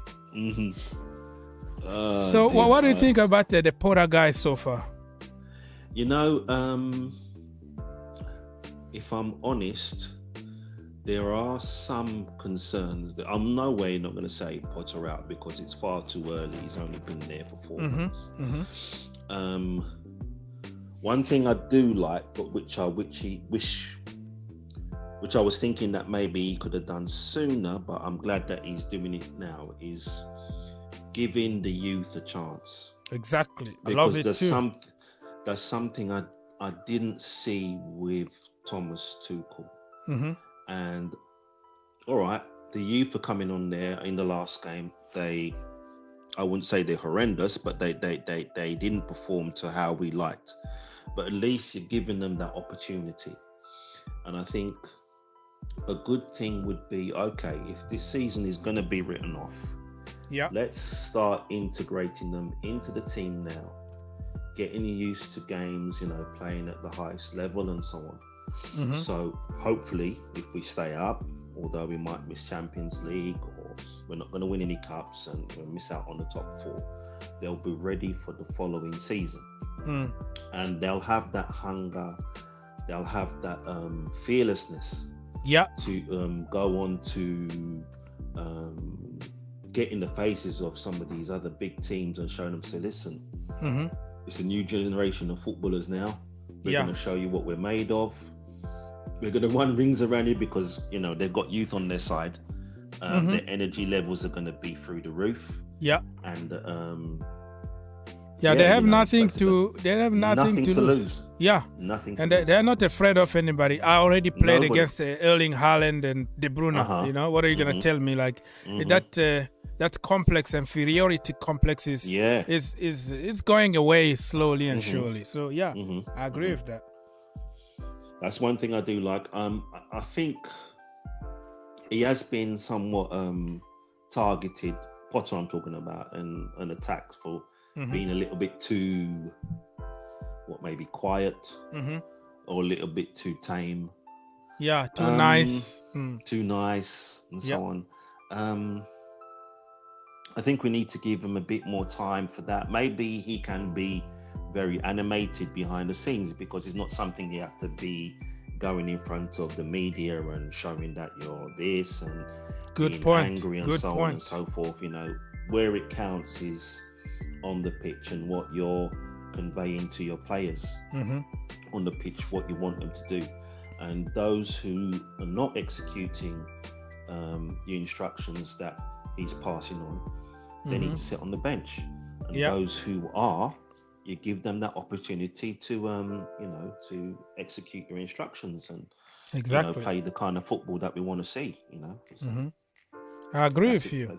So I don't think animation on the bench, it could play a role, but if you ask any player, they're gonna tell them that they hate it.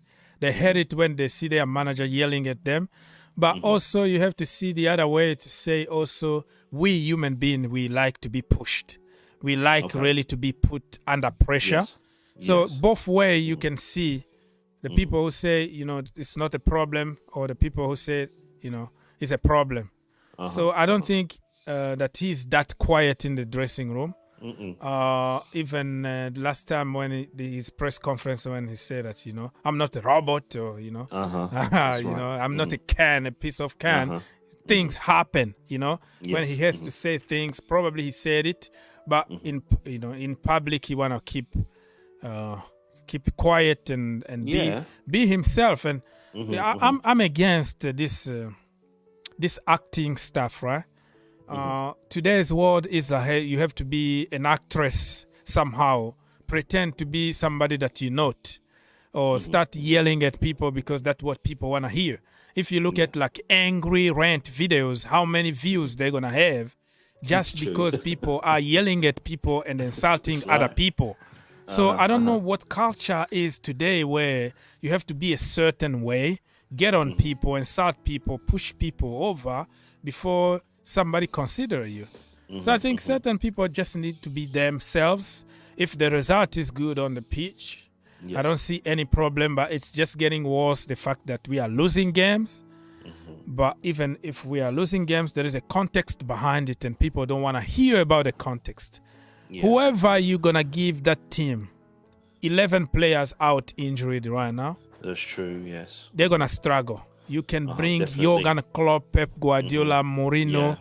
With the current team that we have, he can yell whatever he wants. The result is not going to come out there. And before even Thomas Tuchel left, after we won the Champions League, we were so poor. He was yelling and yelling and yelling. And it Did didn't we make get any anything? difference. No. No. Not at all. It's true. Yeah, very much so. I mean, at the end there with Thomas Tuchel and stuff, and it was clear that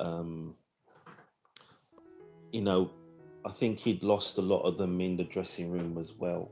Yeah. And they weren't performing to the instructions that he was passing on and stuff like that and so on. So I mean, like I said, with 11 injuries there, any manager, there's no manager in the world who's not going to have issues. Exactly. You're going to struggle.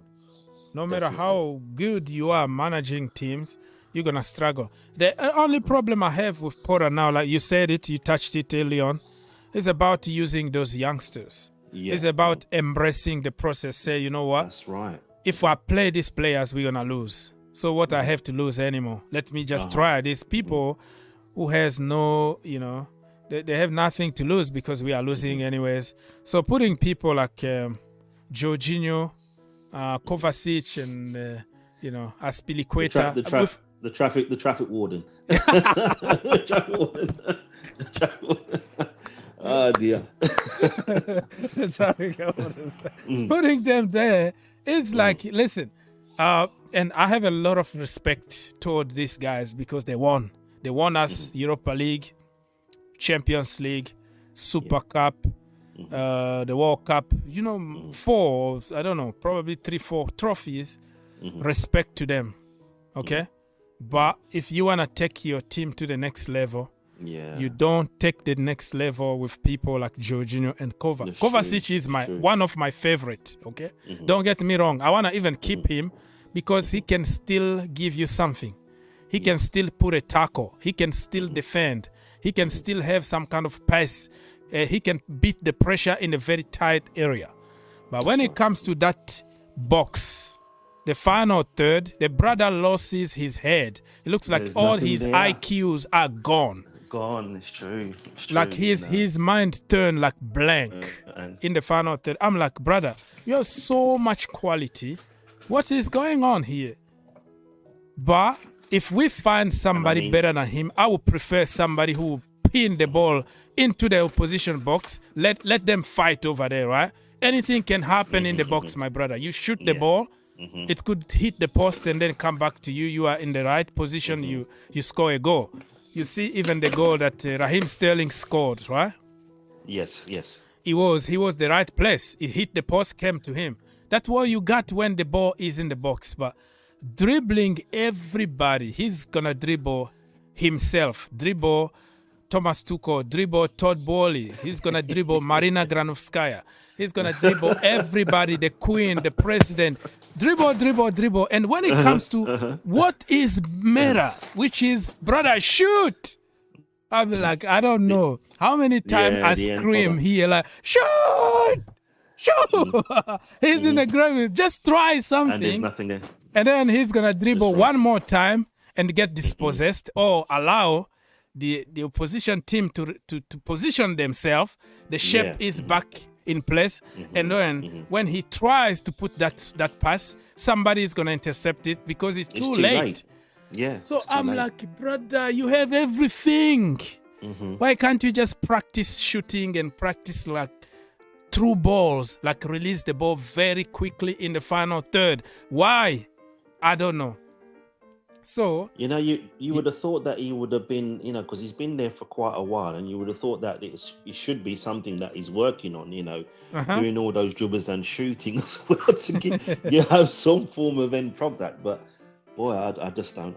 I don't understand why it's so much quality without end product. Do something, bro. Just do something. Shoot. But yeah, if we have somebody who can play more direct, more football, bam, let's go. And somebody, Enzo, what do you think about Enzo's situation? If I'm honest, I did want that guy. I did want him because I thought I think he's a. I still want him, player. But wanting him with other conditions like the price tag, then the pressure that he's gonna be on. Is different. That's why some people got on me a lot, like, oh, why you don't like? It's not like I don't like him. It's just like we have to face the financial fair play. I don't want to break another record of 120 million, put a lot of pressure on the kid, and we might break him even before he starts. So those little conditions are the condition that I didn't like, but I really want that brother Chelsea Football Club, but not at any cost. But do you think that we should break the bank? Probably find some money somewhere, get him at any cost? What is your position? I think if they could find some kind of payment structure, if they can find a payment structure that, you know, that's suitable for everybody, because, you know, in that Thursday game of us against City, you can see signs of what we can do with an upgraded midfield. Because that Zakarian, I mean, he was absolutely fantastic. You know, I wouldn't say 10 out of 10, but maybe 8.5, 9 out of 10. He was getting out of some spaces there. I saw one time there was 3 players around him, and how that man managed to get out. There, that's not true. I couldn't believe it. That's true. I remember that. I was like, wow, bro. Wow. What's going on with this guy? This is what we've been needing for such a long time. And I'm thinking, all right, we played in the FA Cup on Sunday. Why didn't he use him? But at the same time, I'm wondering now, or maybe he decided to rest him because... for the Fulham game, Yeah, their focus That's now what I was thinking. to obtain the top 4, trying to get in that top 4. All the other cup competitions, they don't mean anything right now. You need to try and get into that top 4. So, to be honest, I'm not even too disappointed that I am disappointed that we lost 4-0, but I'm not too disappointed that we're out of the FA Cup and the Carling Cup, because we need to focus on trying to go as far as we can to get in that top 4. We're not going to win the Champions League, no chance. But I agree. If you put all your energy into that top 4, there's that chance. We're still only 10 points, and we're less than halfway through the leagues. There's still that opportunity for us to make it, you know, still a chance. Yeah, go game by game. Don't think about other games, because if you start thinking about, okay, so we have a London derby next Thursday, and then on the weekend we have Liverpool away at Anfield, and then you're gonna panic. Okay, so just go one game at a time, and let's see what's gonna happen. So yeah. I'm like you. I like that brother Enzo Fernandez. Enzo Fernandez is a very good one, but if we can find a structure that will allow us to make payment and not get in trouble with the financial fair play or anything, you get him. But taking all the cash for that brother, I think we could find somebody more stable, like 2 players instead of, you know, with 120, we can find. You know, there are names that been thrown there that you can consider. Probably they are not shining names because they didn't play the World Cup and score in the World Cup.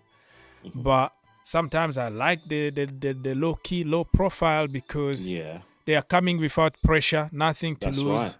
If they don't perform good, you still can sell and get a profit because you value them. They have the Chelsea logo You sell them, you're gonna get your money back or make some profit, and that's why I'm very, very confident, and I'm open to Marcus Thuram transfer. What do you think about that, brother? I think he will be a good signing for us. He's, how old is he? Is he 25? 25 already, yeah. Kind of old compared to what we're buying now, but almost on his prime. So still has a few years on top if we can develop him. Yeah. It all depends on whether he can adjust to the Premier League, from the Bundesliga, because it's a totally different league already. And he's not going to have that much space and time. That's true. They're going to be on his case.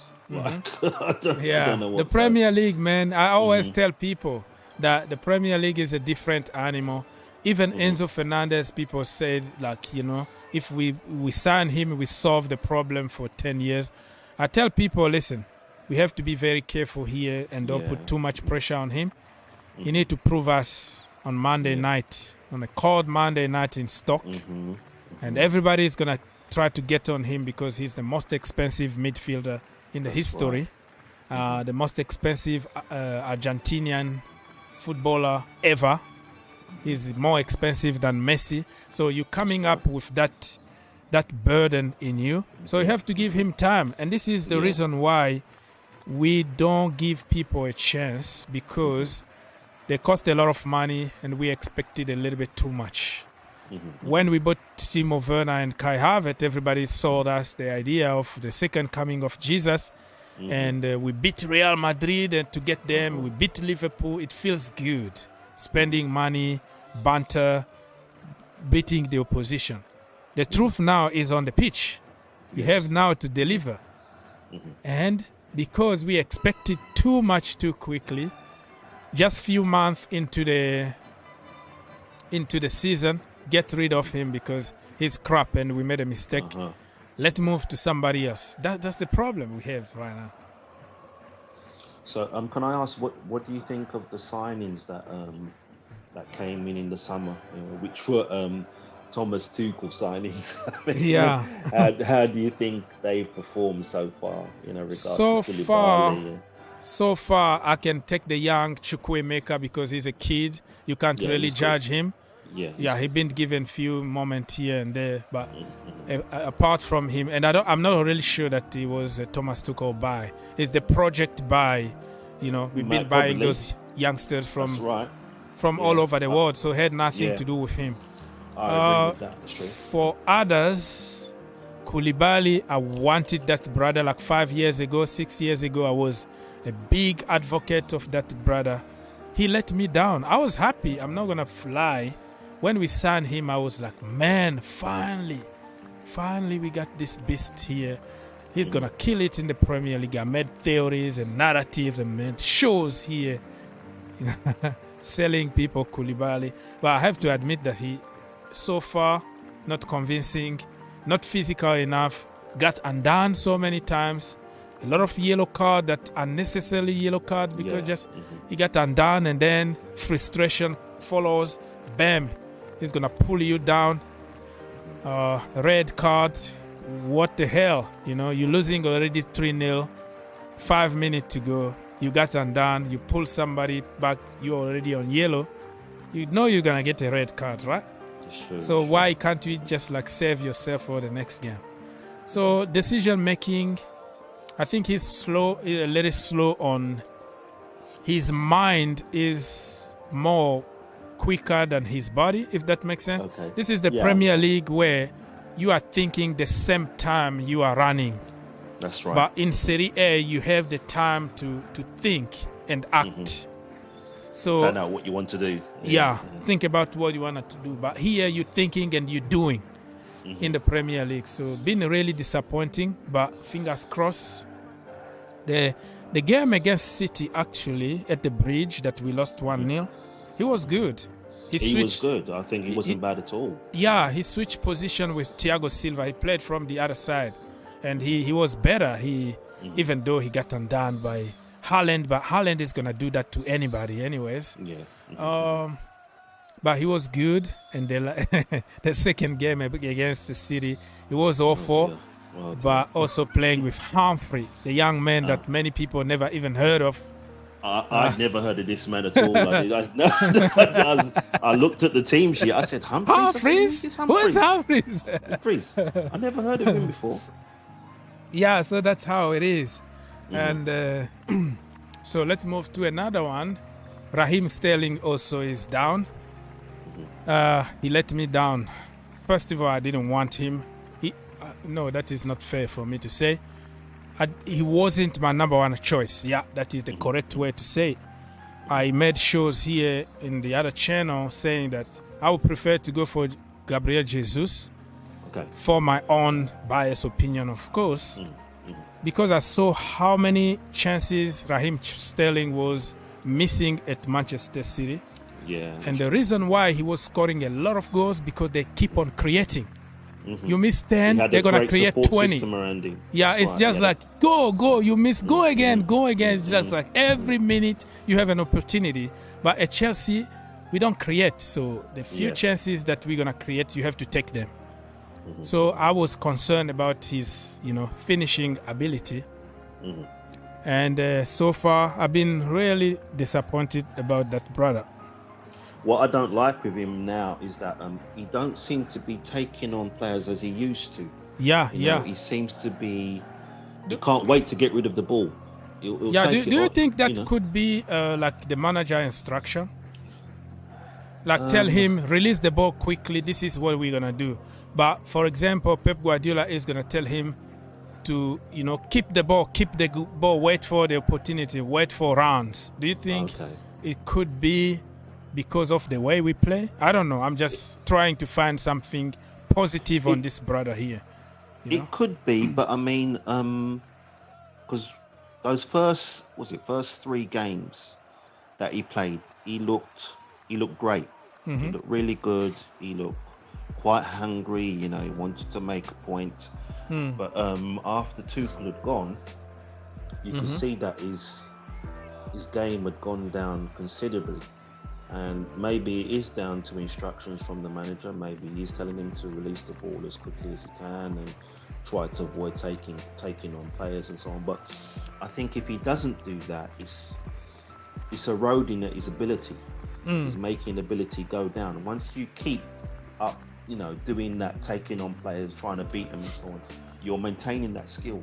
And if you start sideways passing and backways passing and so on and so on, you're losing all of that ability. You're losing because you're not practicing it. Sideways, backward, bro. This is the football that I hate. I want to see a little bit of direct football right now. Recycling factory is not the way to go. This is not my Chelsea. Let's wait and see what's going to happen. So let me move to another one. Who else we bought last summer? Aubameyang. Oh dear. That was oh my goodness. I wouldn't say it's one of the biggest flops, but boy, it's close to it. It's in the top 5 at least. I mean, wow. This guy, he scored a good goal in what was it, the second match or the third match or something? Yeah, the goal that he scored actually against the Wolves or I don't know what team. Like he just turned against Milan. The ball come to him. He just turned. That was a striker kind of goal. A striker's goal. Yeah, that was a beautiful. I'm like, finally we got a proper striker here. And now he's gone AWOL. I to be honest, I don't think he wants to be there anymore because I think he came there because of Thomas Tuchel. This is the reason why he came there, because Tuchel's not there anymore. He's not interested in playing for Chelsea anymore. I think he needs to be one of the first ones to go out the door, to be honest. I think they need to. I don't know how they're going to do it, but for his own career we can make a deal. At Arsenal they made a deal, pay him some money, Oh, I heard that he left a lot of money on the table because he wanted to leave. So I don't think he's a kind of guy that will stick just to get the money and be on the bench or play with the academy. So I think next summer it's going to be as important for Chelsea to correct our mistakes. Yes. To let people go as buying players. We need to refresh pretty much everything. Yeah. So yeah, talking before I forget that. So in next summer, who would you like to show the door? Go on. People like Mason Mount or something. Just give me your list of people that you don't want to really see. You're like, I'm done with these people. Give them as much chances as they can. They're not going to improve anymore. Just go. Or you just want to change the style, even if you are good. But yeah, I just don't like your style. Get out.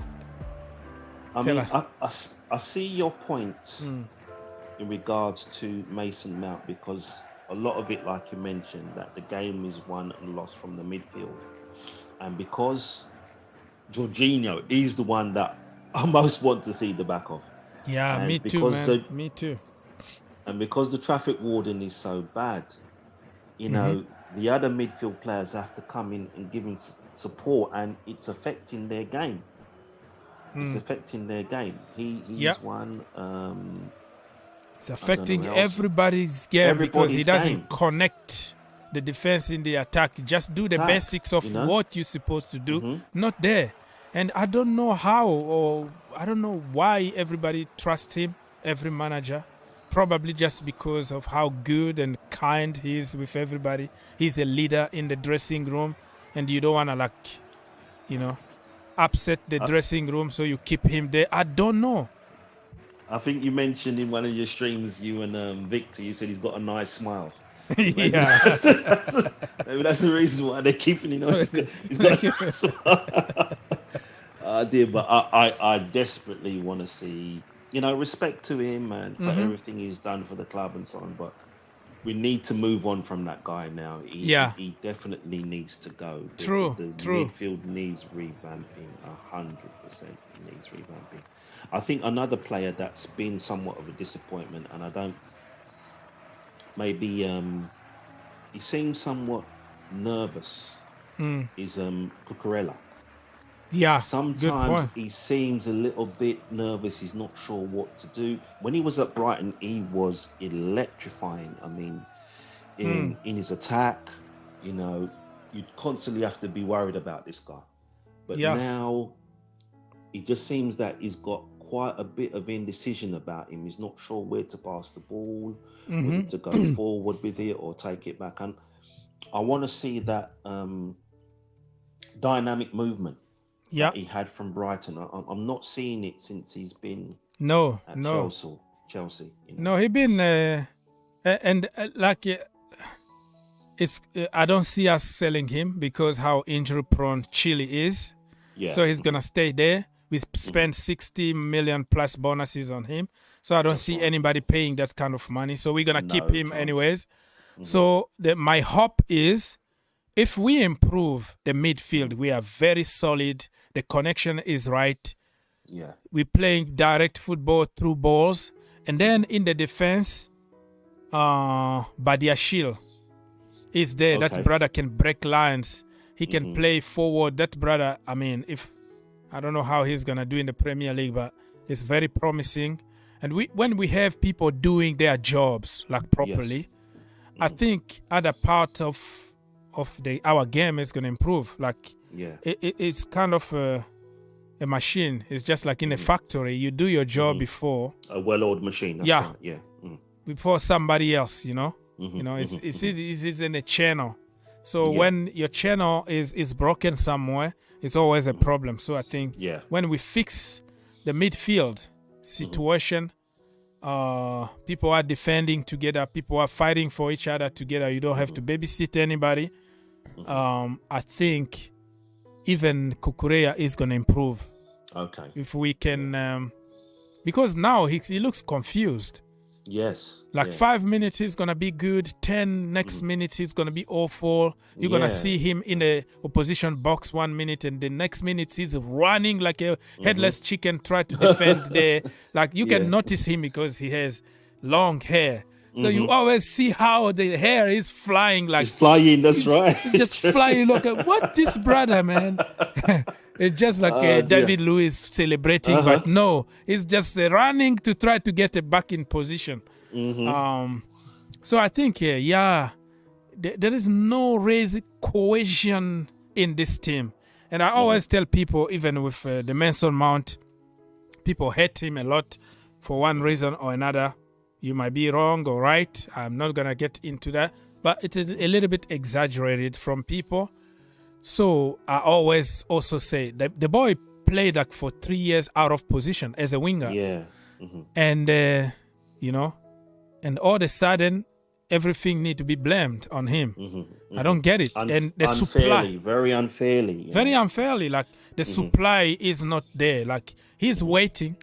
And sometimes he gets frustrated, come back to the midfield to try to help and get the ball. Yes. And by the time he want to get to his position where he's supposed to be, he's already tired and everybody is positioned and he's going to try to shoot and it's going to be to the sky or it's going to kill some of my bird in my backyard or something. And people are, he's awful. So like now we are not a team yet. So when everything starts connecting and you have Nkunku coming to cook and you have Enzo Fernandez that we're going to break the bank and get him. You have Zakaria there breaking everybody, long legs, walking like a horse.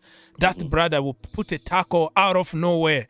Some of the tackles that he put is like Zuma-esque. I'm not, like the last minute tackles that Zuma was putting. I forgot, probably it was against what team that we beat lately that he was there.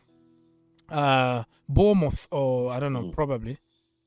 It's Crystal Palace. Or Crystal Palace or whatever. I don't know. And, he was putting some tackles like out of the blue, like bam, the last minute. Don't give them. I'm like, wow, we have somebody else. So when people start walking that hard, have that energy, I think we should, the blames are going to be less to our attackers and especially Mason Mount. So most definitely. So can I ask you, who do you feel should we sign as a goalkeeper, or do you think we should keep either Mendy or good question. Very, very good question. You know, in modern football, you have to be literally a centre back goalkeeper, like a ball playing goalkeeper. We have our goalkeepers. Both of them are one-dimensional goalkeepers. They can do very good on one aspect and not the other. Mendy, he command the box. All the the crosses from free kicks or corner kicks, you are safe. You are safe because he's gonna come with all his power. He's gonna punch the ball. He's gonna collect the ball. He's gonna release the pressure. He's gonna come off his line. He doesn't care. Shot stopping also not bad, but terrible with his feet. Like passing the ball. He's shaking before when the ball is on his feet. He's shaking like, oh my God, what I'm gonna do with it? Oh my God, help me out! You can tell, bro. You can tell. You can tell the opposition teams are targeting for that. Exactly, the opposition are targeting him. The solution, or the solution on that is the manager need to think outside the box and say, you're not going to improve with your feet. If you are in a situation like this, just kick it long. Yeah. Or take it with your hand, kick it long. Don't try to do anything else. So we can shape our defense again. Kick it long. It's okay. Just like Peter Cech. He's one of the best goalkeepers that we never had in the history of Chelsea. He was also horrible with his feet. No manager asked him to play from the back. So you keep on doing what you do best, and the rest is going to take care of itself. That's right. That's correct. And then you have Kepa Arrizabalaga, who is good, apparently, with his feet. But anything else, he got like short hand. His hands are like mine, bro. So every time he would jump, he would dive to the right side. but he's not gonna reach it because of his arms too short. He's too short. You know what I mean?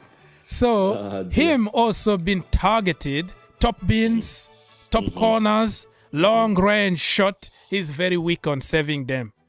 So it's one dimensional. So if we have to look for well-rounded goalkeeper, it's going to be difficult. But guess what? Don't shoot me yet, huh?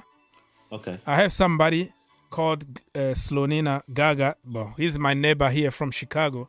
I watched him a lot last season since we signed him.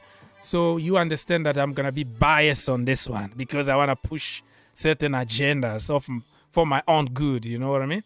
Well, you've got more exposure to him than I'd have, so I suppose you'll know him better than I do. So I watched him. The guy is like Kepa and also Mendy combined in one. Because that's what we need. He's very, very commanding in the box. He's tall, so no more top bins and whatever. And also very talking. He's like a talking leader. He can command the box very good. A very good shot stopper and all that. But that was in America in the MLS.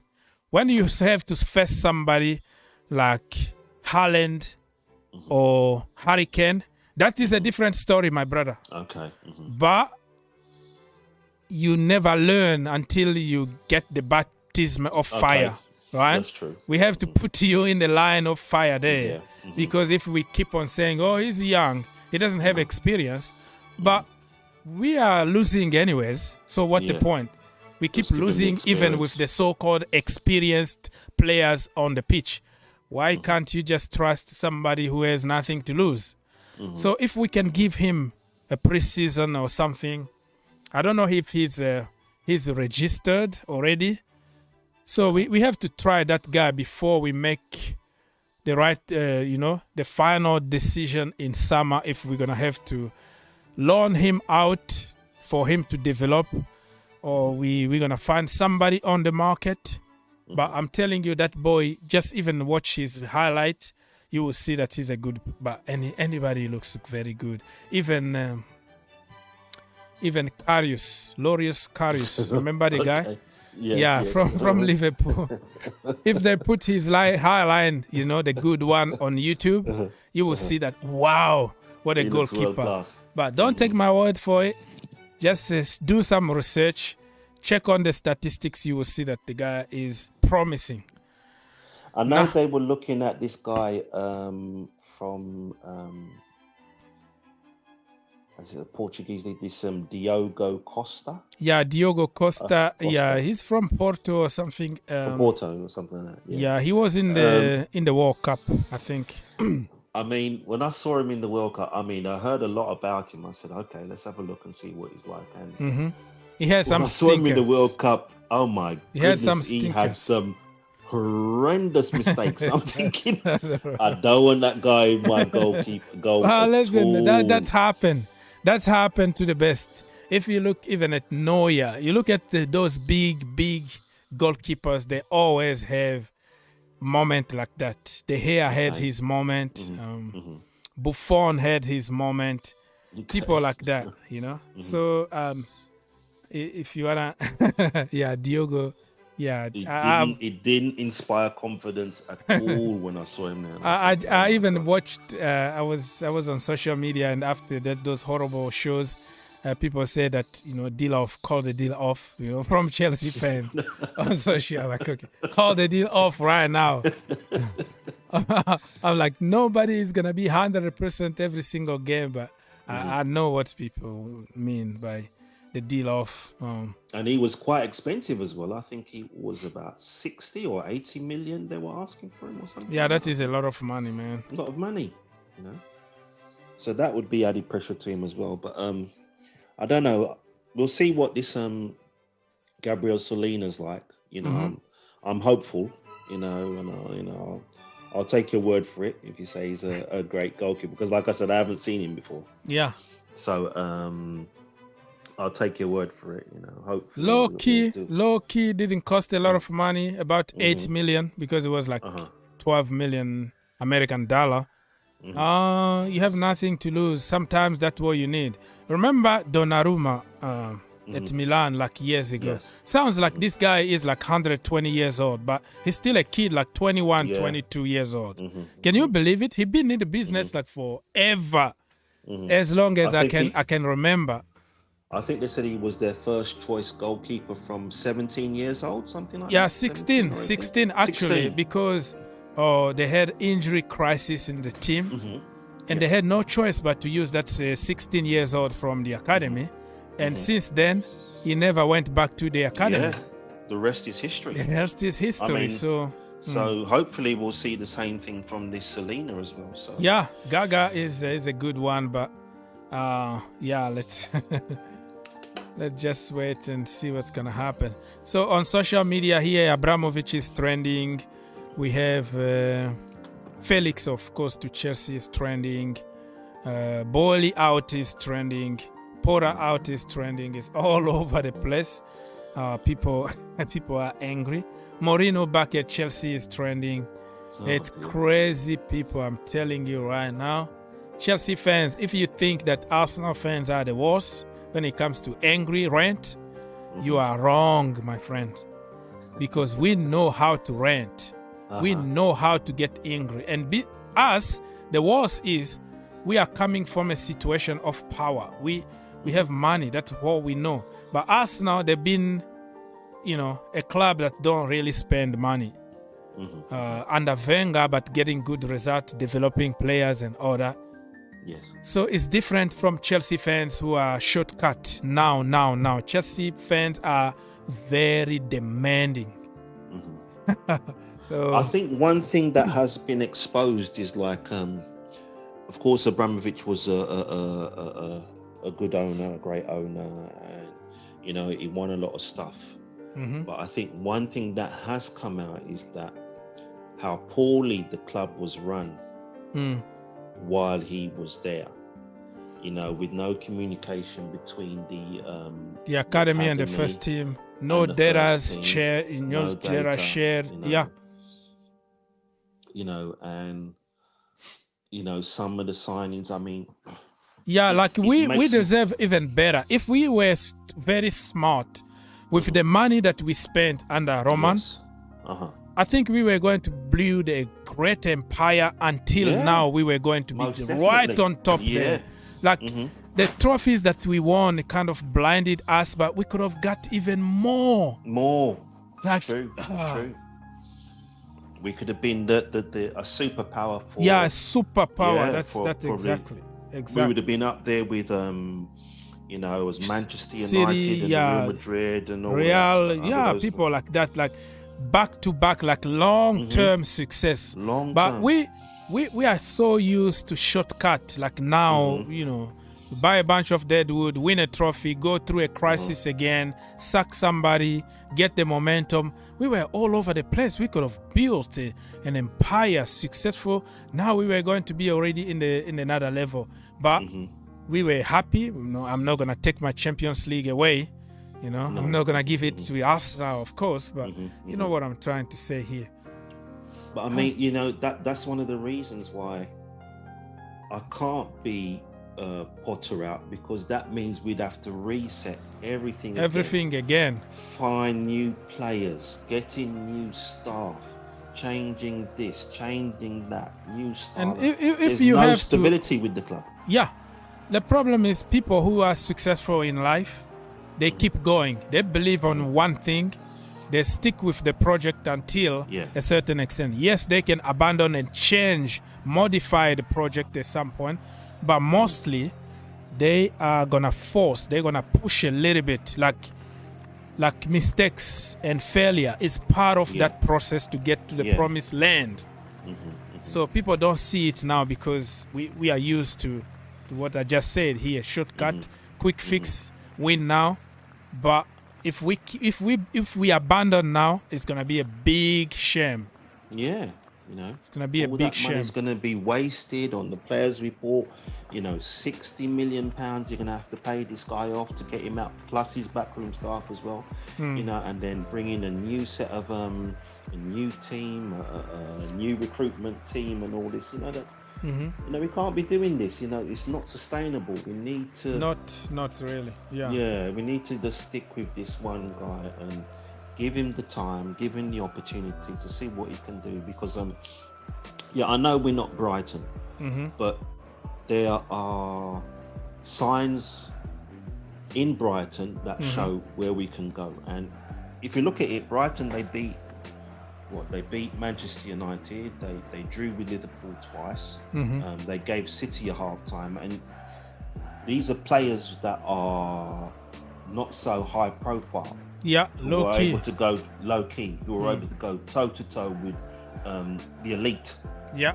So if he's got a good team behind him, who is able to pass on his instructions and they execute the instructions the way they're supposed to, I don't think there's any team out there that we can't beat. I'll be honest with you. I don't think there's any team. I agree. Any team at all. And talking about the structure of the club, Todd Boehly quit today as I heard that as the transfer whatever director, the sporting director. Yes. Yeah. So now, now we have Joe Shield, we have Vevel, and we have Wayne Stanley, and we have Paul, who is gonna join in February from Monaco. So we have people to take care of the business and not him anymore. Slowly and surely, he's just trusting people who can do the job for him. So no more 300 million deadwood next summer, people, because there are people who know their job, who's gonna try to do the right thing instead of what the manager want. No, now it's gonna be what the club want or need. What they and need. even if I'm not saying that Graham Potter is gonna be that successful, right? But he could be just the guy who will just build something for the next guy to take advantage of, you know, to get us to the promised land. So sometimes it's not the builder who gets you there, but the builder is very important. In this point of our development, we need a builder and not a manager winner, exactly, because they don't have patient to wait. They are there to win. They are there for the CV. So I think this Potter guy is going to build a great team here. Whoever is going to come after him, or even himself, he's going to just up his game to the next level and say, you know what? I build stuff, but what next? You know, we have this team. We have now to implement, you know, the mentality of winners, and let's try to win something. So I feel confident so far, but I'm not happy about everything that he's doing, of course. I will criticize him a lot. Of course. Some of my title, you will see, Potter out, ? I don't mean that he need to go, but this is what people are saying. So this is just the title, but you are going to know the truth inside the video, right?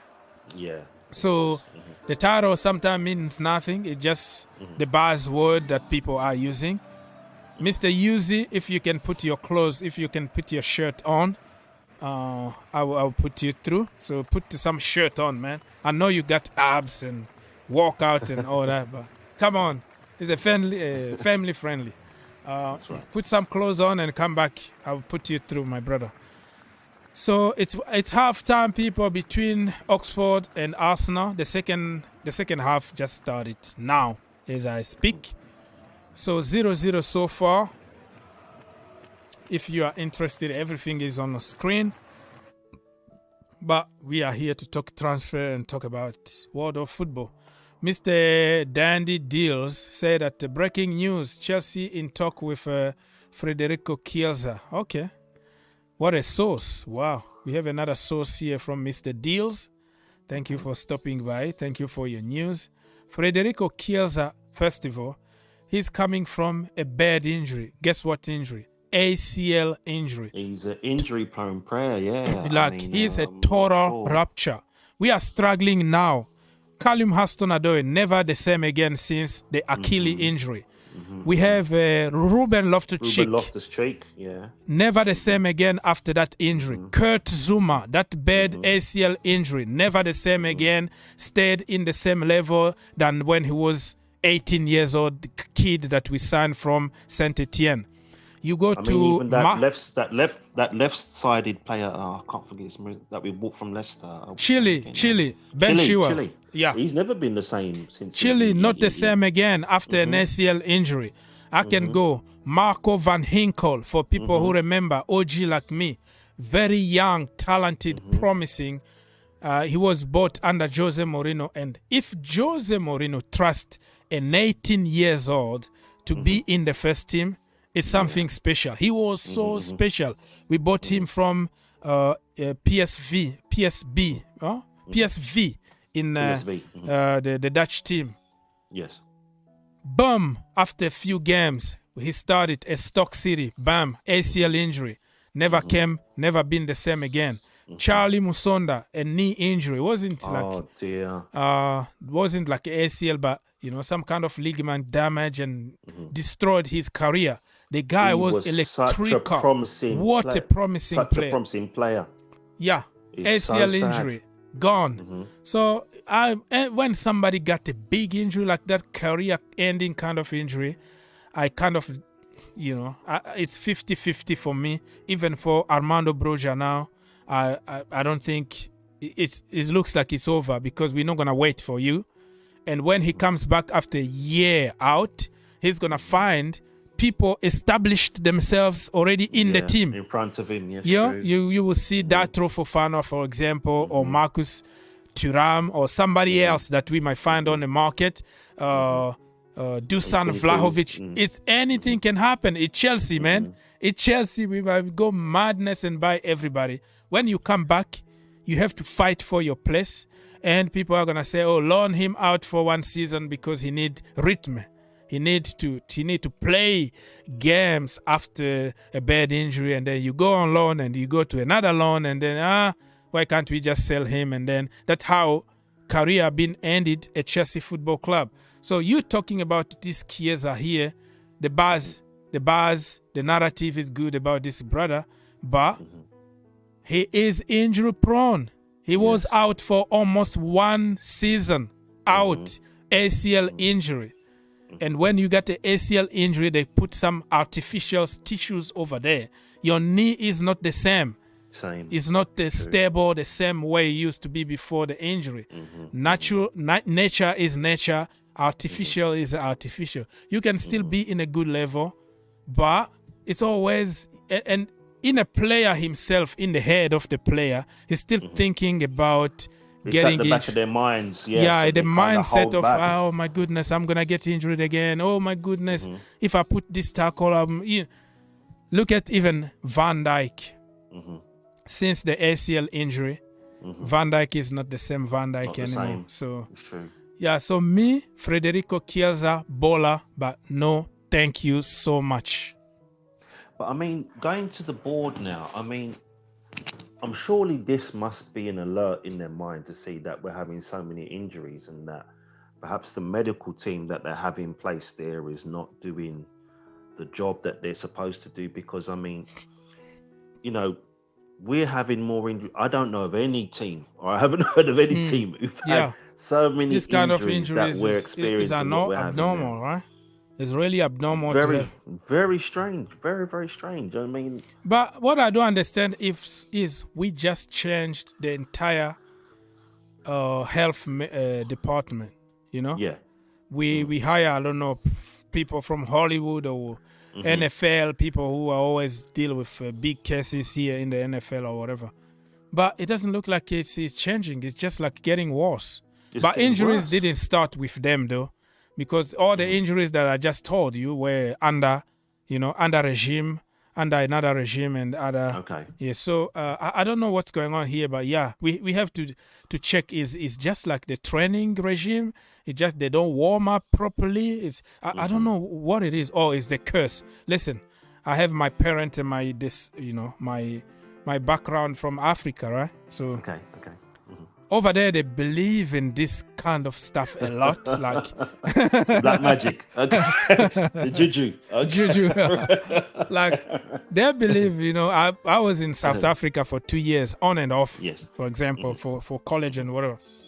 But the way they believe on this thing, like They believe that somebody can stay in the stadium. It's kind of commanding what is happening on the pitch. Like they can even order somebody to get injured. I'm like, how that's happened? If I have that kind of power, that is awesome. Like, Okay.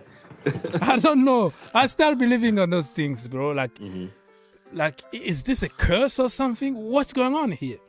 So why are they not doing it to Man City then? It should be to stop them from winning the league all the time. I just don't know. No, I don't believe in things like that, and I just think that maybe, you know, even if somebody is injured, they need to have an adequate replacement because, you know, our right back situation with Reece James, that's something which I believe should be addressed first and foremost. We need to get a replacement for Reece James. Not so much a replacement, but somebody to at least challenge him. Yeah, challenge. That is the word. Yeah, somebody 50, told me 50. Somebody told me that I just learned it from one of my friends online when I was talking about, we can get such temporary, and he was like, no, this is the problem we have at Chelsea now, is that certain players got like the divine right. It's like, okay, it's Mason Mount and then somebody to deputize, you know? It's such on top, it's Reece James and then somebody else just in case. So we have to start thinking about challenge, about somebody who can even take your place. So it's going to create competition. It's about them competing to fight for one place instead of let's go and buy second-hand, kind of player in order to, to help. So I thought that was... Because if we look back at the previous season and we look at when Ben Chilwell came in and after he recovered from his first injury, they were using Alonso. Yeah. And I know Alonso isn't the best defensively, but his attack was quite potent. Very, very and good. This guy was scoring goals, and he kept Chile out of the team for quite a long time. Yeah. He kept him out of the team. So we need somebody who's going to challenge, Reece James, give him that to make him push himself maybe to keep in his toes so he can understand that if something is not working here, I'm out. So I have to lose to your spot. Yeah, most definitely. So that's something that needs to be. That's definitely something that I'm surprised they haven't addressed it. I think the right back and the midfield should be the two most important areas that need to be addressed. Okay, so that is a very good point here. Let me read some comment here so people can feel involved. Mr. Deals is asking, you think Joao Felix will be a success at Chelsea Football Club? Are you asking me? Yes. Felix. Do you have good vibes about him being successful 6 months at Chelsea? That remains to be seen because I don't think that alleviates our problem. Our problem is still with the midfield. And if he's not getting that service from the midfield, the attack's not going to make any difference, to be honest with you. It's not going to make any difference from the attack. I mean, I don't know. I just want to put a theory out there. I'm thinking, because this came out of the blue, I wasn't expecting this at all, for them to.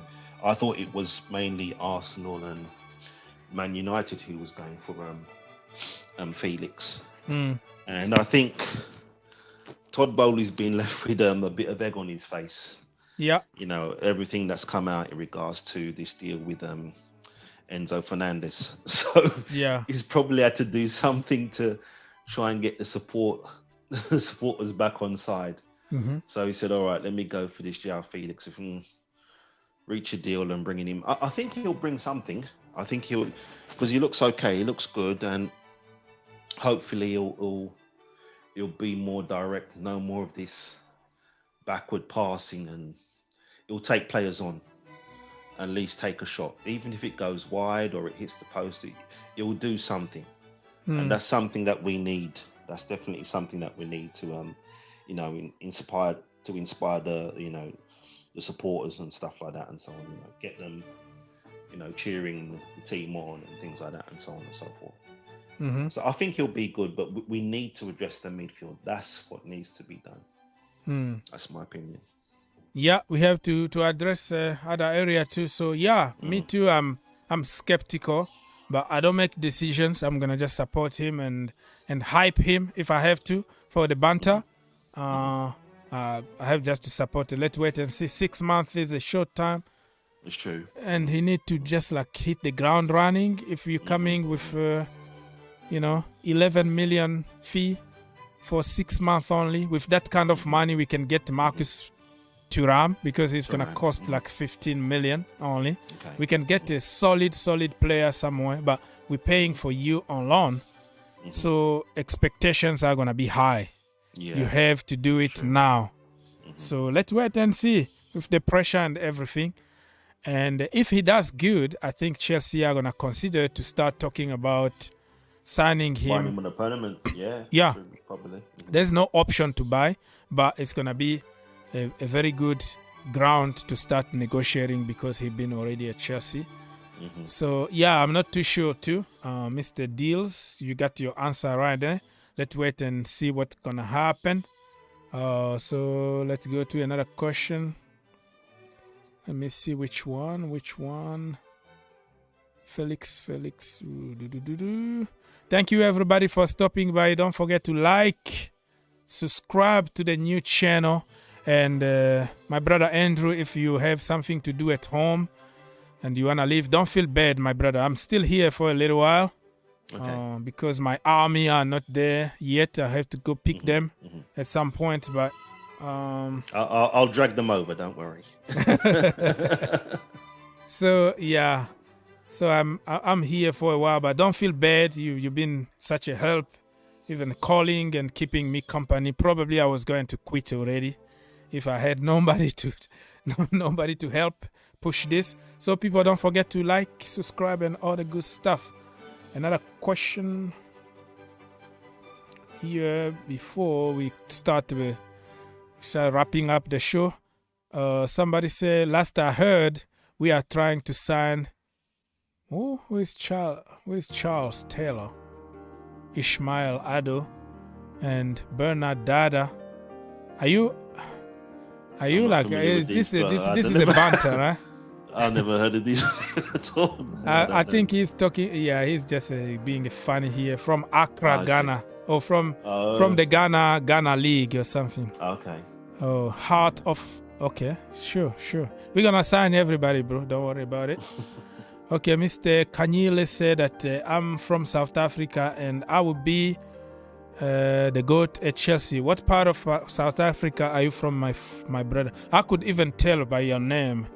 I had a lot of friends over there, Sianda, Tukwele. Some of them we went to college together. Some of them I used to work them in a restaurant over there to try to make some extra pocket money in Cape Town and all that. Okay, so yeah, you will be the GOAT. Okay, welcome to Chelsea, Mr. GOAT. Mr. Deal said that Mitrovic will not play on Thursday against Chelsea Football Club, so that is a good news. Listen, man. I'm sorry, can I just interject? I just want to ask in regards to Joao Felix. If they do sign him, when would he be registered? Would he be in time for the match on Thursday, or maybe? Yeah, that is a good question. If we sign him before, I don't know. I don't know how many hours. 24 hours before the game. I don't know. Okay. But all 11 p.m. the next, the night before. It's something like that. But I see. But I don't think he's gonna play though, because you need at least to have one training session. Yeah. You don't want to just throw people out there. But I'm sure somebody like Badiashile is gonna be there. That would be good to see him. I'd like to see Fofana also might have more playing time, not only like 15 or 20 minutes. He might have a half time, but it's gonna be difficult, man. It's a London derby. Willian is coming for a revenge against Chelsea. He's on fire now, isn't he? He's on fire, man. 34 years old. He's just kicking it. Like, you see how Pedro and Willian are performing now. It's like our players are not doing it. Yeah. Yeah. And this is a shame. So Mitrovic is not going to be there, but listen, this is not even a good news for Chelsea, because Chelsea, especially when a team is struggling, when they have a lot of injuries and they say, oh no, they don't have such and such, they always perform better against Chelsea. It's true. Even with the benchmark, yeah. Even the this benchmark, everybody wants to beat. That's right. Forest, they had a lot of injuries and suspension. God. But look, they gave us hard time. They took a point from us. Listen, that game, I even made a very good thumbnail because I was so sure that we're gonna beat them. This is the danger of like making thumbnails before the game. You know, I make the thumbnail of Chelsea cutting trees, you know, and like we destroy them or we burn the forest or something like that. You know, because I always think in advance what I can say in my thumbnails and my next videos. I kind of prepare it before. I was like, man, we're going to smash these people, and this is going to be my title, and this is going to be my thumbnail. So I prepare everything. I have to go back to the drawing board after. Yeah, I go to the drawing board, like a walk of shame, a very long walk of shame at the end. So, my brother, just one player. Oh, Arsenal just scored against Oxford United. 1-0 to Arsenal. People, if you care about what is happening. I think the season's theirs this year. That this year they've been absolutely phenomenal. The way they fight for each other, and you know, something that we used to have, and we're seeing it there now. So I think the season's theirs this season. I don't think anybody's going to catch them. Yeah. So Felix without supply, without provider from the midfield, it's gonna be the same song. We're gonna hate him. We're gonna boo as per usual. We're gonna send him back before even the contract is out. So we need people who can create for him. Yeah. This is my concern. Yeah. That's a problem. We need people who can provide. Mr. Kanyile said, I feel like Felix will flop, but I still keep faith in him to succeed if he comes. All right. You never know who's gonna flop, my friend. Chelsea, we've been all over the place, and we haven't been lucky lately, but let's wait and see. This is the Premier League. Let's wait and see. Spain over there, it's hot. The temperature is better. You come to England until March, you have crazy weather. So let's wait and see how he's gonna perform.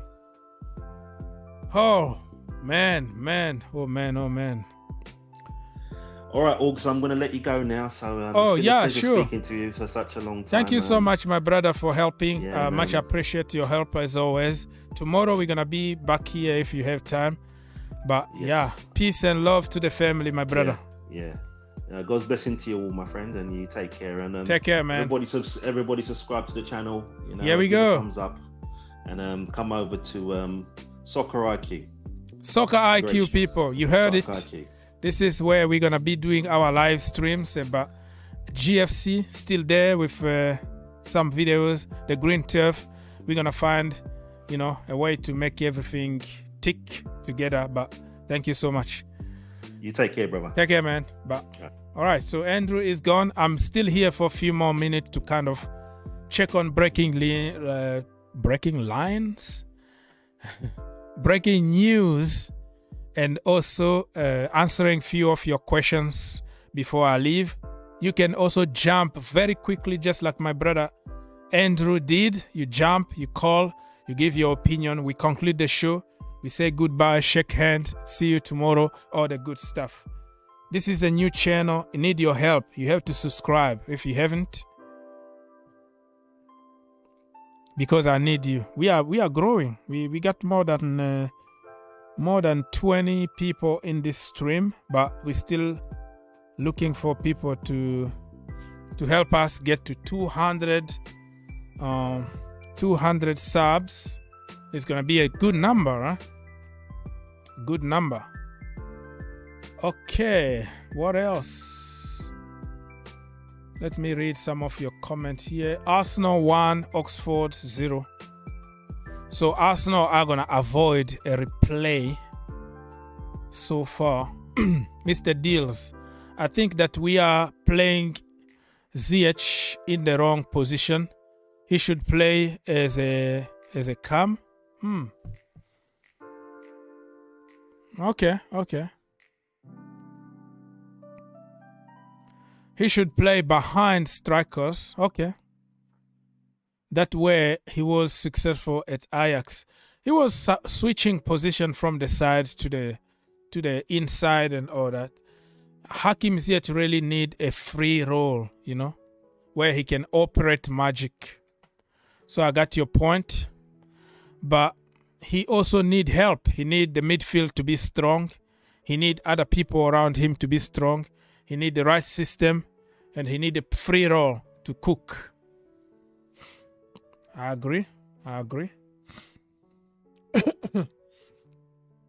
Oh wow, a lot of likes. Let's get to 50 likes, people. I appreciate your help in this channel. It's been really, really good. You guys been helping the channel like crazy. So I appreciate it, Some more likes before we leave. I don't know when I'm gonna decide to quit, but very, very soon. If I don't have any communication from you guys, and then I'm gonna have to leave. Okay, Chelsea reached a verbal agreement to sign Joao Felix on loan from Atleti. The fee is gonna be around 11 million, depending on the source. Some sources are talking about 9 million because it's gonna be in pound, and because euros are different than pound and all that. Arsenal and Manchester United also were pushing, but Chelsea came out of the blue, bam, bam. And I think Chelsea need him the most than other teams. Manchester United fans are not happy at all, and I don't blame them because they missed out on Cody Gakpo, and now they're gonna miss out on Joao Felix. So I understand the frustration from the fans, And Arsenal, I think they're gonna focus now on Mudryk. I don't really think that they need somebody like Joao Felix a lot. Felix, you have Martinelli, you have Jesus is coming back in February. You have Saka. You have many people from that from that front line that can score goals. And I don't really think that Joao Felix was really going to be the man for Arsenal. It's a lot of money for 6 months for them. But Chelsea, we have no choice because we have injury problem. All right, people, I am wrapping up this show slowly and surely. Send your questions quickly. Mr. Kanisa Kanali. Oh, 2-0 Arsenal, people. Arsenal just scored the second goal. So game over. It's Arsenal 2,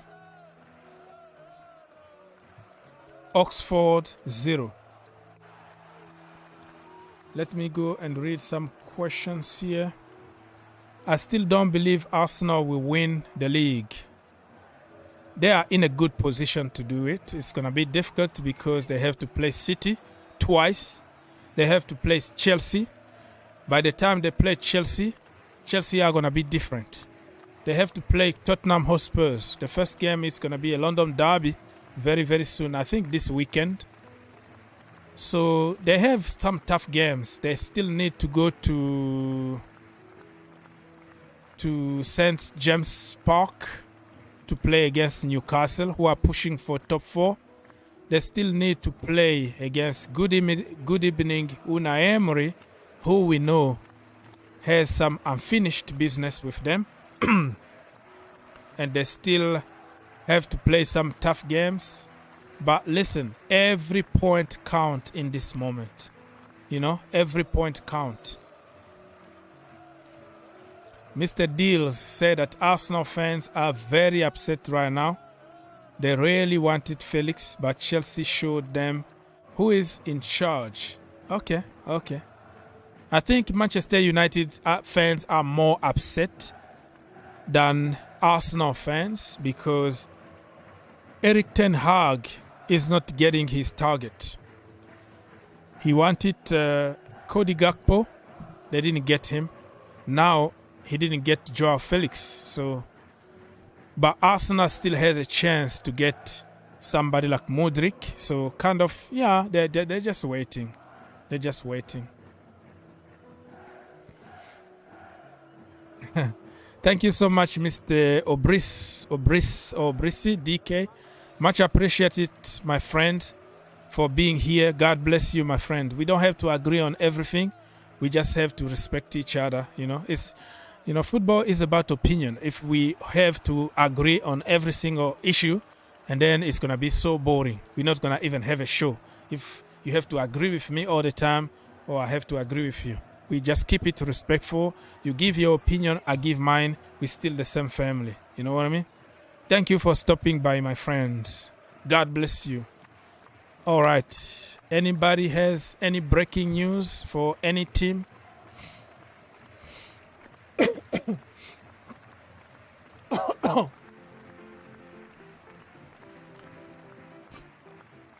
So we're still waiting to hear about Mudryk decision, what team he is gonna play for. Yeah, I still remember this freestyle videos on social media a long time ago. That Mudryk, like, he's very, very good on controlling the ball.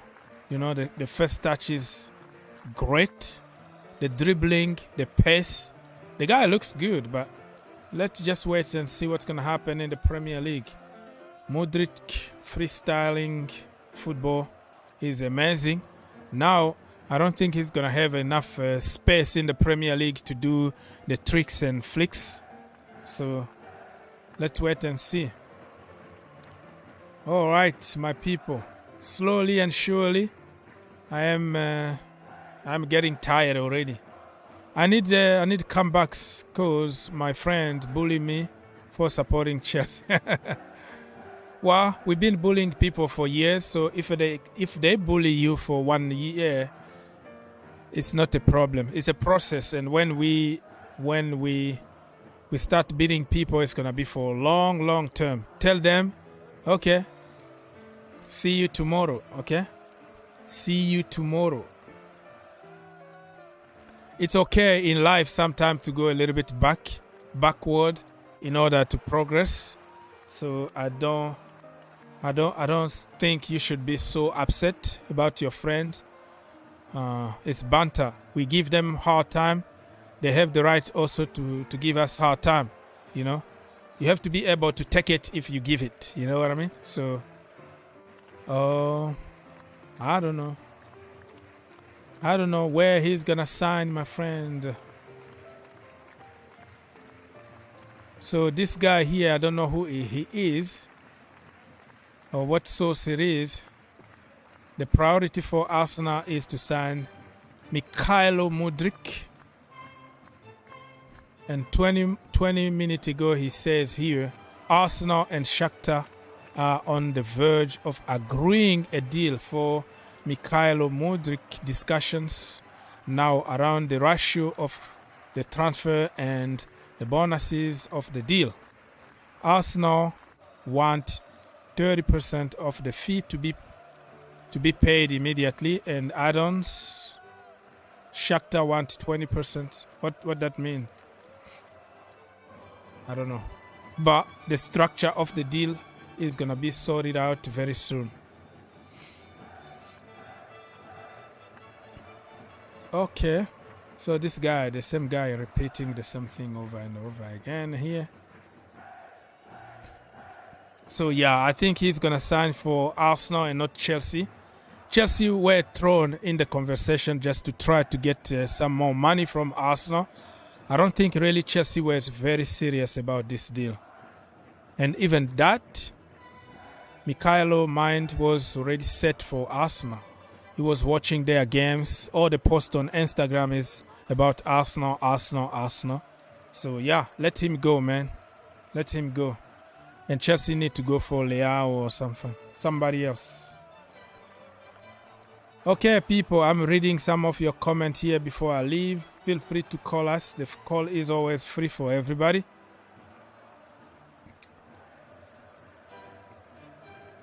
Yeah, that's the way it is, bro. You can get angry, but you keep it a little bit respectful. You don't have just to get on people and insult everybody that don't agree with you. Listen, if you are Pora out or Pora in, we all support the same team. And we don't have to agree always on things. You have your opinion, I have mine. I don't insult you. You don't have to insult me. That's the way it is. You know, that is the way it is. So, Mr. Kanyile, I even asked you what part of South Africa are you from, but you never tell me. Are you from Gauteng? Are you from Eastern Cape? Are you from the mother city, Cape Town, Khayelitsha, you know, Rustenburg? And do you still have Bloemfontein Celtic? Masele Lele. Those people, they can sing. They can sing. They have like the best fans in the country. When I was there, Bloemfontein Celtic, they wear green and white, right? They always sing from the beginning to the end. So I forgot to report, guys, that Arsenal scored the third goal. So the second half, they just increased the heat.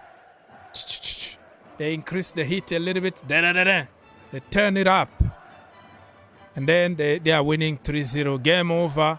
They're going to avoid the replay because that is an extra game to play. That's painful.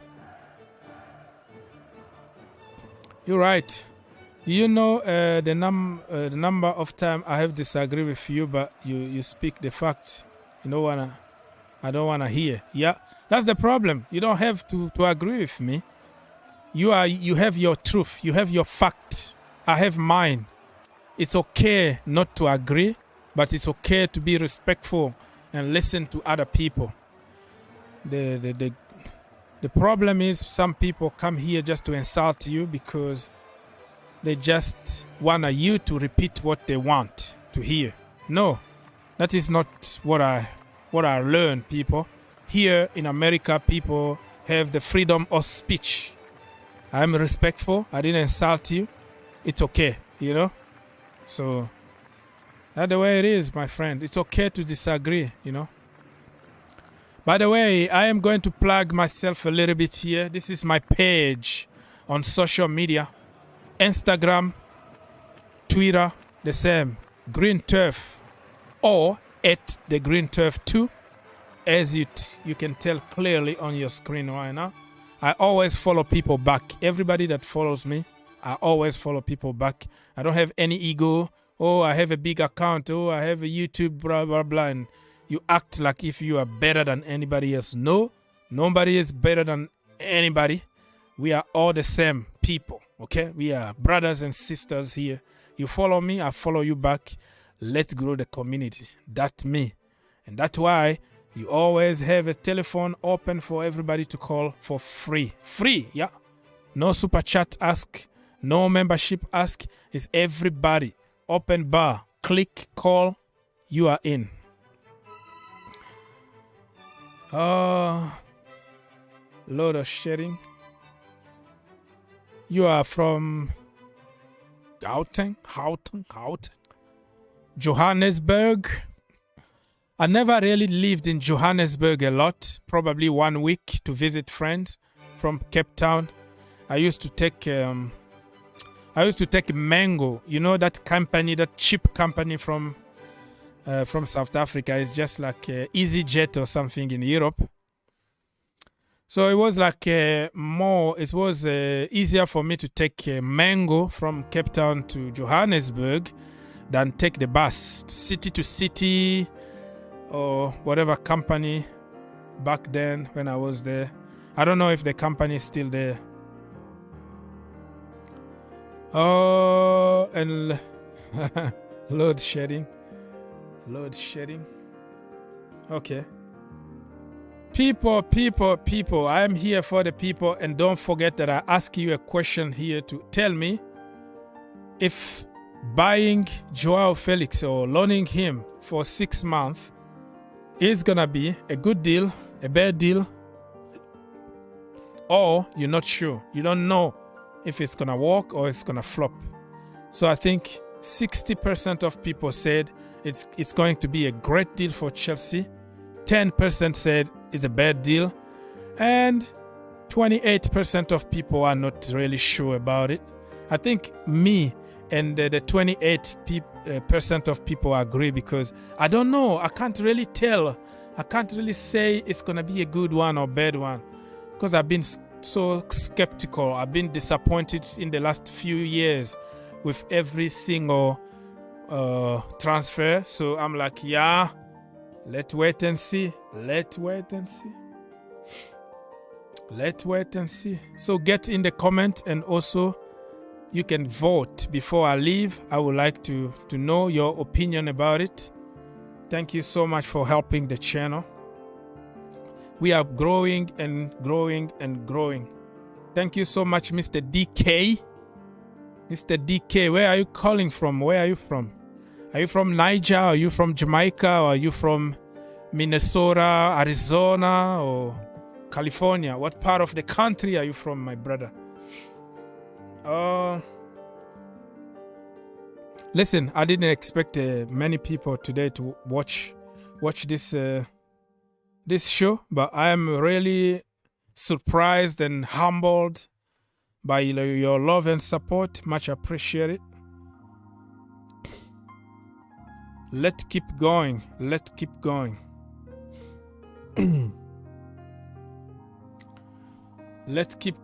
Okay, so Deals say that I think it will work, but Potter needs to play Ziyech and Sterling with Felix in front 3.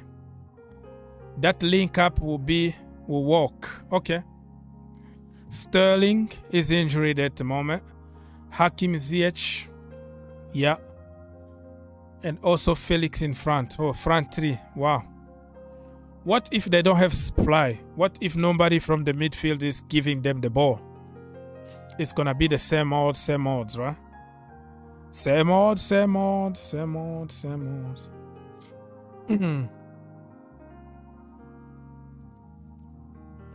Keep subscribing to the channel, people. Keep giving your like. Push that like button. Let's go. Arsenal 3, Oxford 0. 84th minute, only 6 minutes to go. I think I'm gonna wait until the end of this game before I end this show. While we are talking about the transfer news here in the community.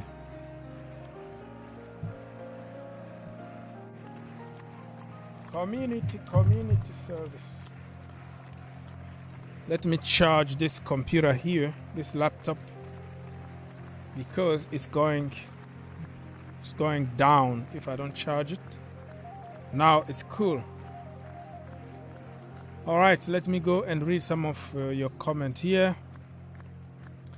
I have to go now. Thank you for the content. Thank you so much, my brother. Wena, sharp, man. Sharp. See you later, man. See you later. Sharp. Mr. DK, I'm not sure, but I hope it's better than Saul deal. Yeah. That is a good point. Saul deal was horrible.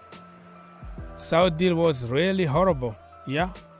I hope that this deal is gonna be successful, because we can't afford paying a lot of money to people who don't do the deal, on the pitch.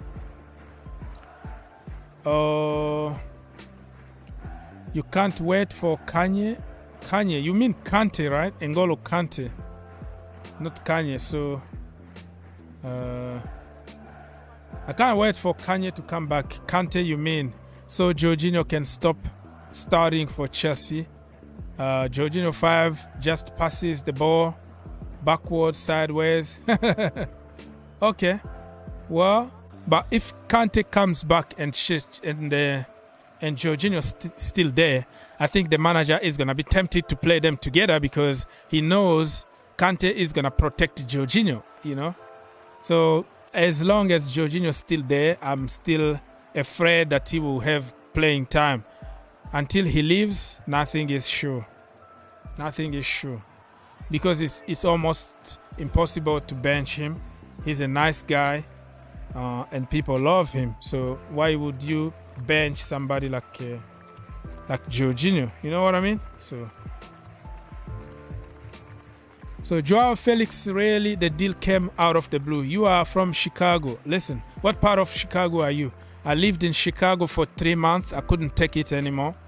And then I moved to here in Kentucky. So because I like kind of low profile, not big city, not big boom, boom, boom, boom traffic and killing and all that. So yeah, I know Chicago. I know Chicago very, very well. Very, very well. 3 months exploring there. Walked a little bit there, but I couldn't take it. It's just like New York City. New York City, all your money is gonna go to pay the freaking parking lot, bro. All right. So I am going here slowly and surely. 5 minutes to go until the end of the Arsenal game. And I think it's gonna be the right moment for me to end the show. So we're still here for probably 5 to 10 minutes. So if you have a question, you can ask, or you want to jump and call us, feel free to do so, because the show is for the people. This is your channel. Don't feel bad. You come here and you have your say. If you are from another team, welcome. Bring the banter. We are ready here to fight. Okay, we are ready. We are ready. We are ready to fight, my people. So again, I'm going to plug myself a little bit here on social media. This is my page. Follow me and I'll follow you back. Green Turf on Twitter, Instagram. I don't even know if my Facebook exists anymore because I don't even remember when was the last time I've checked it. Try to stay away from social media. A lot of toxic stuff over there, but because of what I do, because of this, I have somehow to be on social media in order to, to see the trend and to see what people are thinking about topics. So I made a video already about Joao Felix to Chelsea. And also I talked about Marcus Thuram. And I talked about other targets that Chelsea are in for. So if you don't mind, go on the Green Turf YouTube channel and watch this video because it's a nice one. It's a good one. It's funny. It's always good the way I like to do my stuff. You're going to love it. You're going to love it. I'm sure. You are going to love it, my friends. How many degrees it is in Chicago today?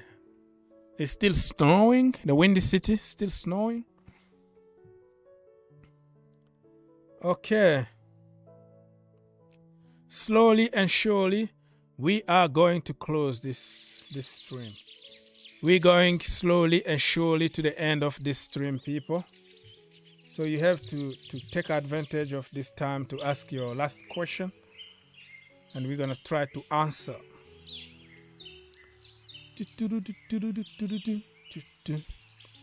Okay. Any breaking news? No. Let me go to somebody like Phillips. So you have Phillips here. What new here from Phillips?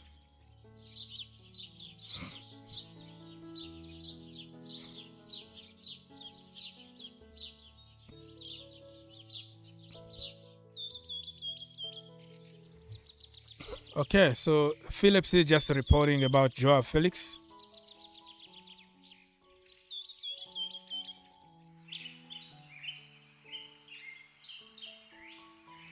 So for people who are waiting for Mr. Porter to get sacked, it looks like the owners are going to trust him and give him more time.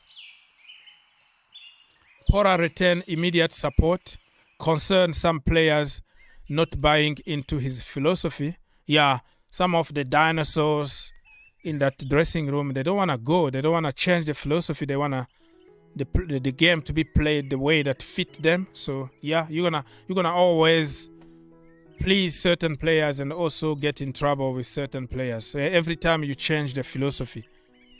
Behind the scenes of recruitment at Chelsea Football Club, concern over lending priority target.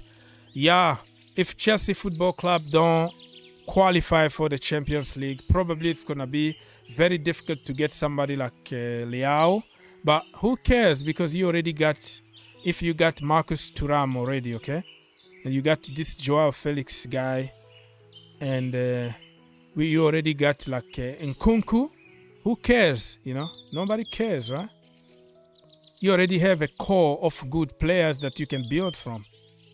So, if they don't want to come to Chelsea because of the Champions League, and just let them go. So it was the end between Oxford United and Arsenal, 3-0 to the Arsenal. So Arsenal progresses to the next stage of the FA Cup. So I'm going to be here for a few more minutes, people. I've been saying that for the last hour or so. But seriously, I'm still here for like 5 minutes.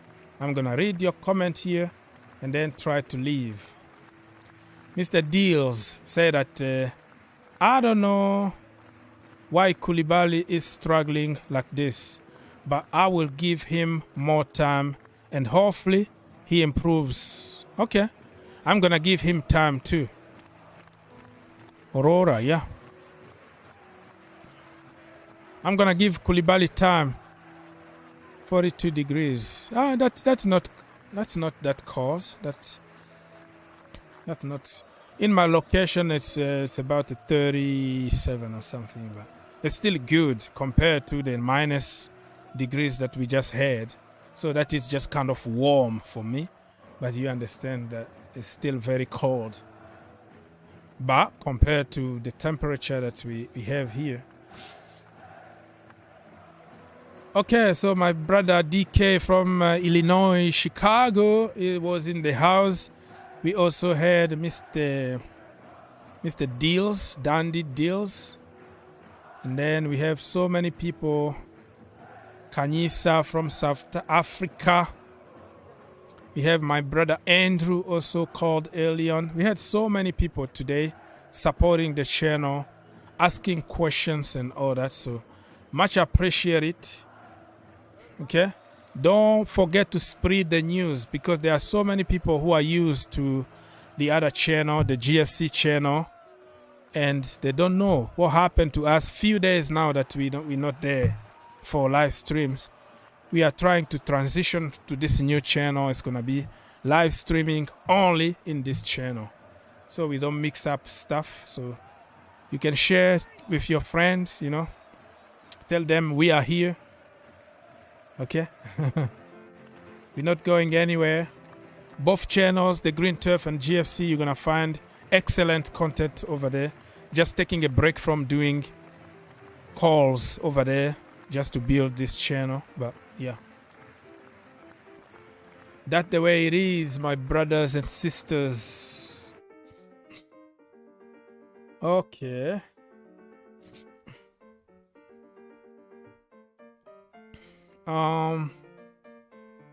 DK say, I have been disappointed. Porter is not being sacked. All right. Yeah, you are Porter out. That is your opinion.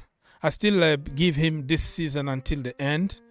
If he gonna make the right decisions, for example, play a lot of youngsters.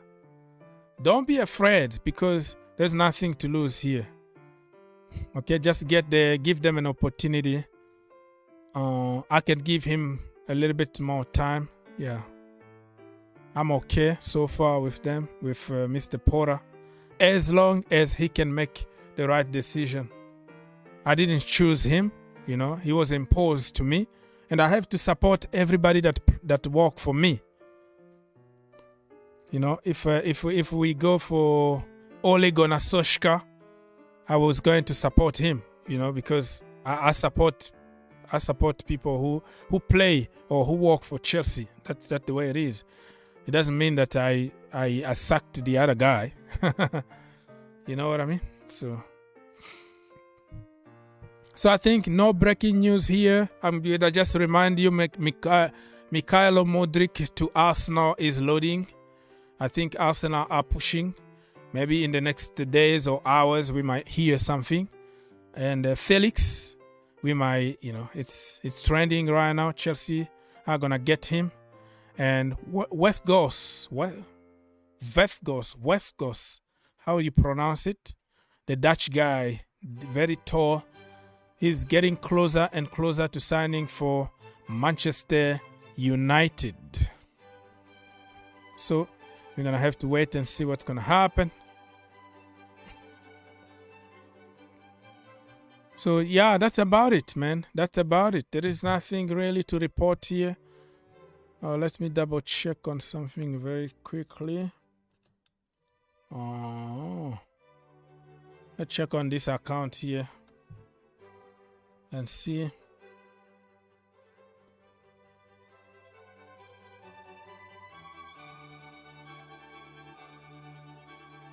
Oh, this is the referees for the game, huh?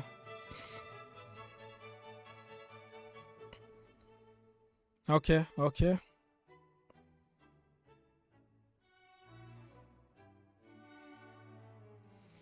Omari Hutchison is not good. Is not happy about himself. So he put this on social media saying, must improve. Probably talking about the team, you know. We must improve as a team. And him as an individual must improve. Probably that's what he meant here. Atletico Madrid. It's the same news here. Nothing really. No breaking news. No nothing. It's all about Mr. Joao Felix. And some other people still reporting on this news here about Enzo Fernandez and Chelsea. Still, in talk or whatever. But it's dead, man. It's dead. Fabrizio Romano said it's dead as it stands at the moment. Unless if Chelsea pays the release clause. But I don't think they're going to do it. So Arsenal board have always considered Mudryk as a priority target for January. Talks with Shakhtar took place also today as Joao Felix joined Chelsea Football Club. Deal not in the final stage yet. Fee still under discussion. Mudryk want Arsenal as priority. Never been a doubt. All right, brother, stay at Arsenal, get less money. And win nothing. At Chelsea, if you come, you can win trophies and you get more money. Anyways, my people, I am going to leave you. Deals said that Declan Rice could really help us defensively. So less pressure would be on the defenders. Yeah, I agree with you. We should go for him in the summer. Let's wait and see what's going to happen to Declan Rice. Are we going to sign him or are we going to be like, listen, we have Dennis Zakaria, 25 million. Declan Rice, 75 to 80 million is too much. Let's keep Mr. Zakaria and Declan Rice. Goodbye. I don't know what's going to happen, but yeah, I like Declan Rice. I think it's going to be a good option for Chelsea as he can play in different positions. He's very versatile, captain material. English, he doesn't need time to adapt in the league. He doesn't have to move houses. He's going to feel home, Chelsea through and through. So, yeah, I think Declan Rice is going to be a very good option. But many people online don't like him. So, Let's wait and see if Todd Bowley is going to listen to online or he's going to listen to the real expert of football recommending Declan Rice. So we're going to be busy in this transfer window and also in summer. Selling also, we need to sell a lot of players because, yeah, you can't buy without selling. Anyways, my people, it was a pleasure for me to have you all here. You guys are absolutely legend. Double check if you haven't liked this video or this stream, please do. And also subscribe to the channel. We are less than 200. Still a small channel. Need your support. I need any kind of support I can get from you guys so we can grow this community very, very quickly. Yeah, that's it. That's about it. That is about it. I am going to leave and I will be back tomorrow at some point in the morning or in the afternoon or whatever time I'm gonna have. And I might be even live tonight if something happened and if something is confirmed. Like, okay, it's signed, the deal is done and all that. I might come back, but I'm not sure. So I'll see you tomorrow. God bless you. Think outside the box and see you. All right.